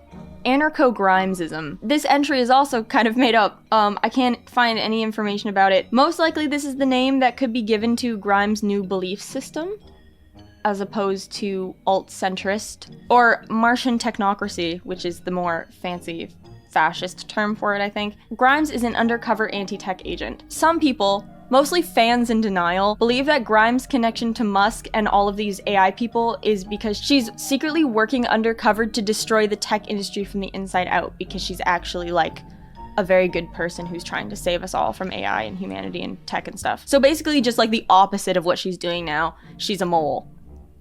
I like that one tweet more that's like, Grimes is actually a social experiment to see what would happen if we sent Boxy to Juilliard. If you don't know who Boxy is, grow the fuck up. Off Iceberg entries, aka things that I kind of have added last minute / are just cool, interesting.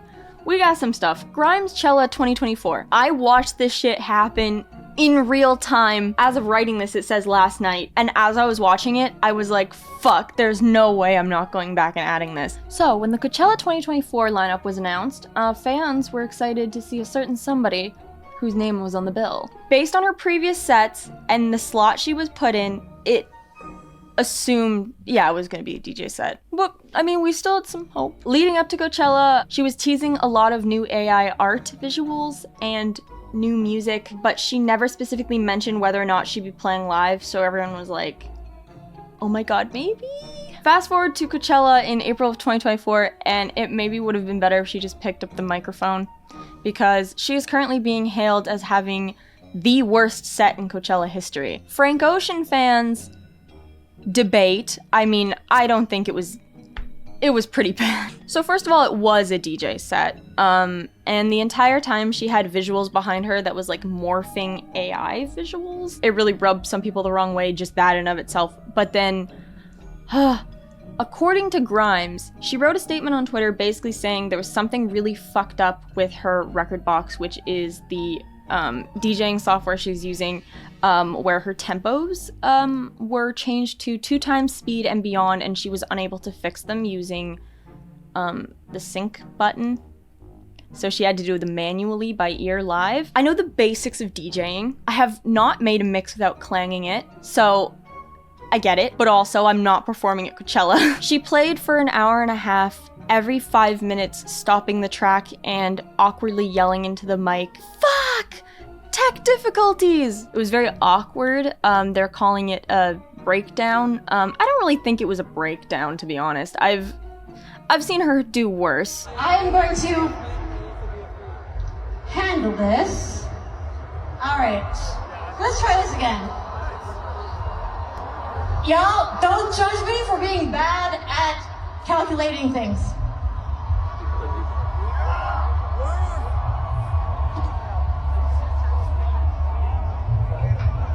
You know what? Being bad at math is not a sin. What the That was actually me. That was actually me. Okay. But it was basically every transition between songs were fucked up. You could tell in certain songs when the tempo suddenly changed or another track suddenly started, the bass would cut out, she'd be playing with the high and the low frequencies like super often, and it just wouldn't. There was a lot of issues, and she did not make it any better every time she spoke into the mic to tell the crowd about her tech difficulties, because she was like hardcore slurring her words and didn't seem like she knew what she was doing, unfortunately, which is the natural Grimes way of things. Because she stopped her set so many times to talk when she played her last song, which was Genesis, we got through a minute and a half of the sped up nightcore version of it, and then the whole thing went blank. Apparently, videos of Grimes' Coachella set are being pulled en masse off of the internet, so I don't have any. It's on you to find it. I logged on Twitter to see what was going on with Grimes' Cella that day, and my entire timeline was just like, girl, walk off, just walk off, stop talking, just stop, just cut the music, go. Week 2 was better, although she did every now and then stop and apologize for tech difficulties, because you could hear definitely at some points where she was clanging the mix. I don't know if that's the term I use, DJing wise, clanging the mix, where it just doesn't sound between transitions. A lot of people who are professional DJs have come forward and been like, this is apparently a very easy problem to fix if she was just a good DJ. I can't really speak on that because I'm a bad DJ, so I don't know what was going on. I'll leave that to the professionals to discuss. From the outsider's perspective, it was pretty bad. It was pretty embarrassing, I guess, at this point in her career. Also, funny how worlds collide. She played Obsessed by Sophie Powers featuring Ashley Sienna, which was produced by my friend Liam. Liam and Ashley are 2 of my good friends, so it's funny to see things come full circle. Liam was like, hey, Grimes is playing one of our songs at Coachella, just thought I'd let you know. And I'm like, if you meet her, you have to fucking call me, because I want to be there. But yeah, don't smoke my blunt, bitch. In 2012, rapper Tragic uploaded a music video to her channel for a song called Don't Smoke My Blunt, Bitch by LSD. The video lets us know that the band, LSD, is Tragic, rapper Krayshawn, producer Blood Diamonds, now Blood Pop, and Grimes. The beat is disgusting. Thanks, C, produced by Grimes. They're just trolling the industry. This is her first toe dipped into Schizo-posting. I wish we could go back. I'll just play Grimes' part where she screams into a banana. Not on streaming platforms, y'all. I'm sorry. Bop though. Eco-friendly rider. Riders are documents that performers send to the booker detailing their performance requirements, water bottles, specific kinds of alcohol, etc. In 2013, Grimes posted her own rider on Tumblr, and it's exactly what you'd expect it to be like. I don't know if anyone cares about reading this stuff, but I'm like obsessed with reading other people's riders, lol. Very important. The artist requires that everything is conducted in as green and eco-friendly a manner as possible backstage. Requests reusable cutlery, no styrofoam or plastic, etc. Please do not provide any candy or any items aside from the items listed on the rider below in an effort to minimize waste. I also assume that this rule is in place to limit her having a sugar rush before going on stage. There's no candy allowed in the dressing room because otherwise I like only eat candy. Please see the following special request by the artist. If possible, one cute bulldog, French bulldog, pug, or Pomeranian, or other cute animal such as a chinchilla or Pekingese to visit and hang out, but who gets to leave before too much loud noise is heard so they do not hurt their ears. It is important that if said animal visits, they have a safe place to return home to. LOL. Yes, the LOL is actually in there. Adopt a dog at a Grimes show. I'm not insane. I have vivid memories of Grimes partnering with an animal shelter at the beginning of the Art Angels tour in an initiative to have live cat and dog adoptions. I'm not going crazy. I swear to God this happened. Obviously, it didn't work because the animals were scared of the sounds in the busy environment, so it only got cut after like 1 or 2 shows. I don't know how any of this got by a team of industry personnel or the shelter people for that matter. I guess it was a cool idea in theory. I can't find any information on it, but I swear to God this happened. So even though there's nothing on screen right now, one of you know what she did that. I swear she did. Geidi Primes era music videos. Did you know that the songs Venus and Fleurs, Beast Infection, Gambang, and Rasic have music videos? That is so incredibly random. Venus in Flares was also used in an American Horror Story ad, which makes like a lot of sense. The video for Venus in Flares is like 3 minutes of cinematic shots of birds. Video for Rasic is 2 minutes of trippy geometric imagery. Video for Beast Infection is also 2 minutes of geometry. And the video for Gangbang allegedly exists. Okay, maybe this entry isn't as exciting as it sounds. Just me, or does Gangbang sound like a super summery song? I always associate it with like ultra hot days. It's so hazy and nostalgic sounding to me. I'm not really sure why. It's a true Dune tune. I love Poppy more than Tesla. In mid-2021, these billboards started vaguely popping up around LA. No further information was given at all. The theory is that these billboards were put up by Poppy's team to promote her upcoming album, because I do assume that this is something that Grimes probably said at some point as a joke. Maybe. Weird moment in time. I can't believe everybody kind of forgot about this. It just like sticks around in my brain sometimes. Like, what the fuck was that? Was that Grimes? Was that Poppy? Was that an unrelated party? Why was it only in LA? There was no information on any of it. Weird. It's time for you to leave Hollywood, Poppy. No. Nobody wants you here. Why? Don't you know that everyone hates you? Why? You need to get out of here now. Stop this. Don't you know who I am? Grimes. You're gonna pay.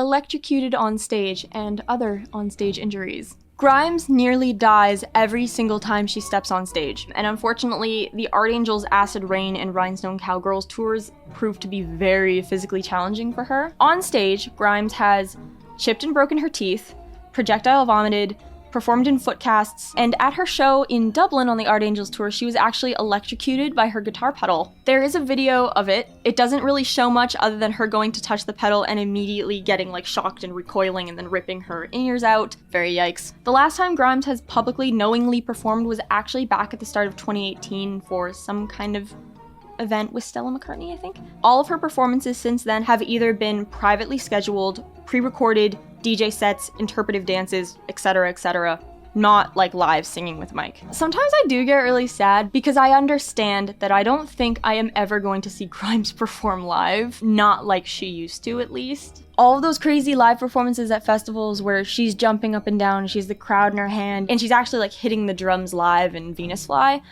I miss it. Looking back at it though, I understand that Grimes, it's taken a lot physically and mentally on her, so I get why she's taking back from live performing. It just definitely sucks from a fan's perspective. Not that I want her to get electrocuted on stage, but I'd rather see her live playing a guitar and singing than spinning a DJ set of other people's songs. Maybe that's just me. Quiet Zealot YouTube. I have a theory that she tried to log back into Chairman Door 88 to upload this video in 2014, but some years had passed and she had forgot the password because she always does. Enter Quiet Zealot. 83 subscribers. Filmmakers merged to create artistic tribute to Boney M. That's it. Trashy stuff, I think. Our final entry on layer 5 is Marzi.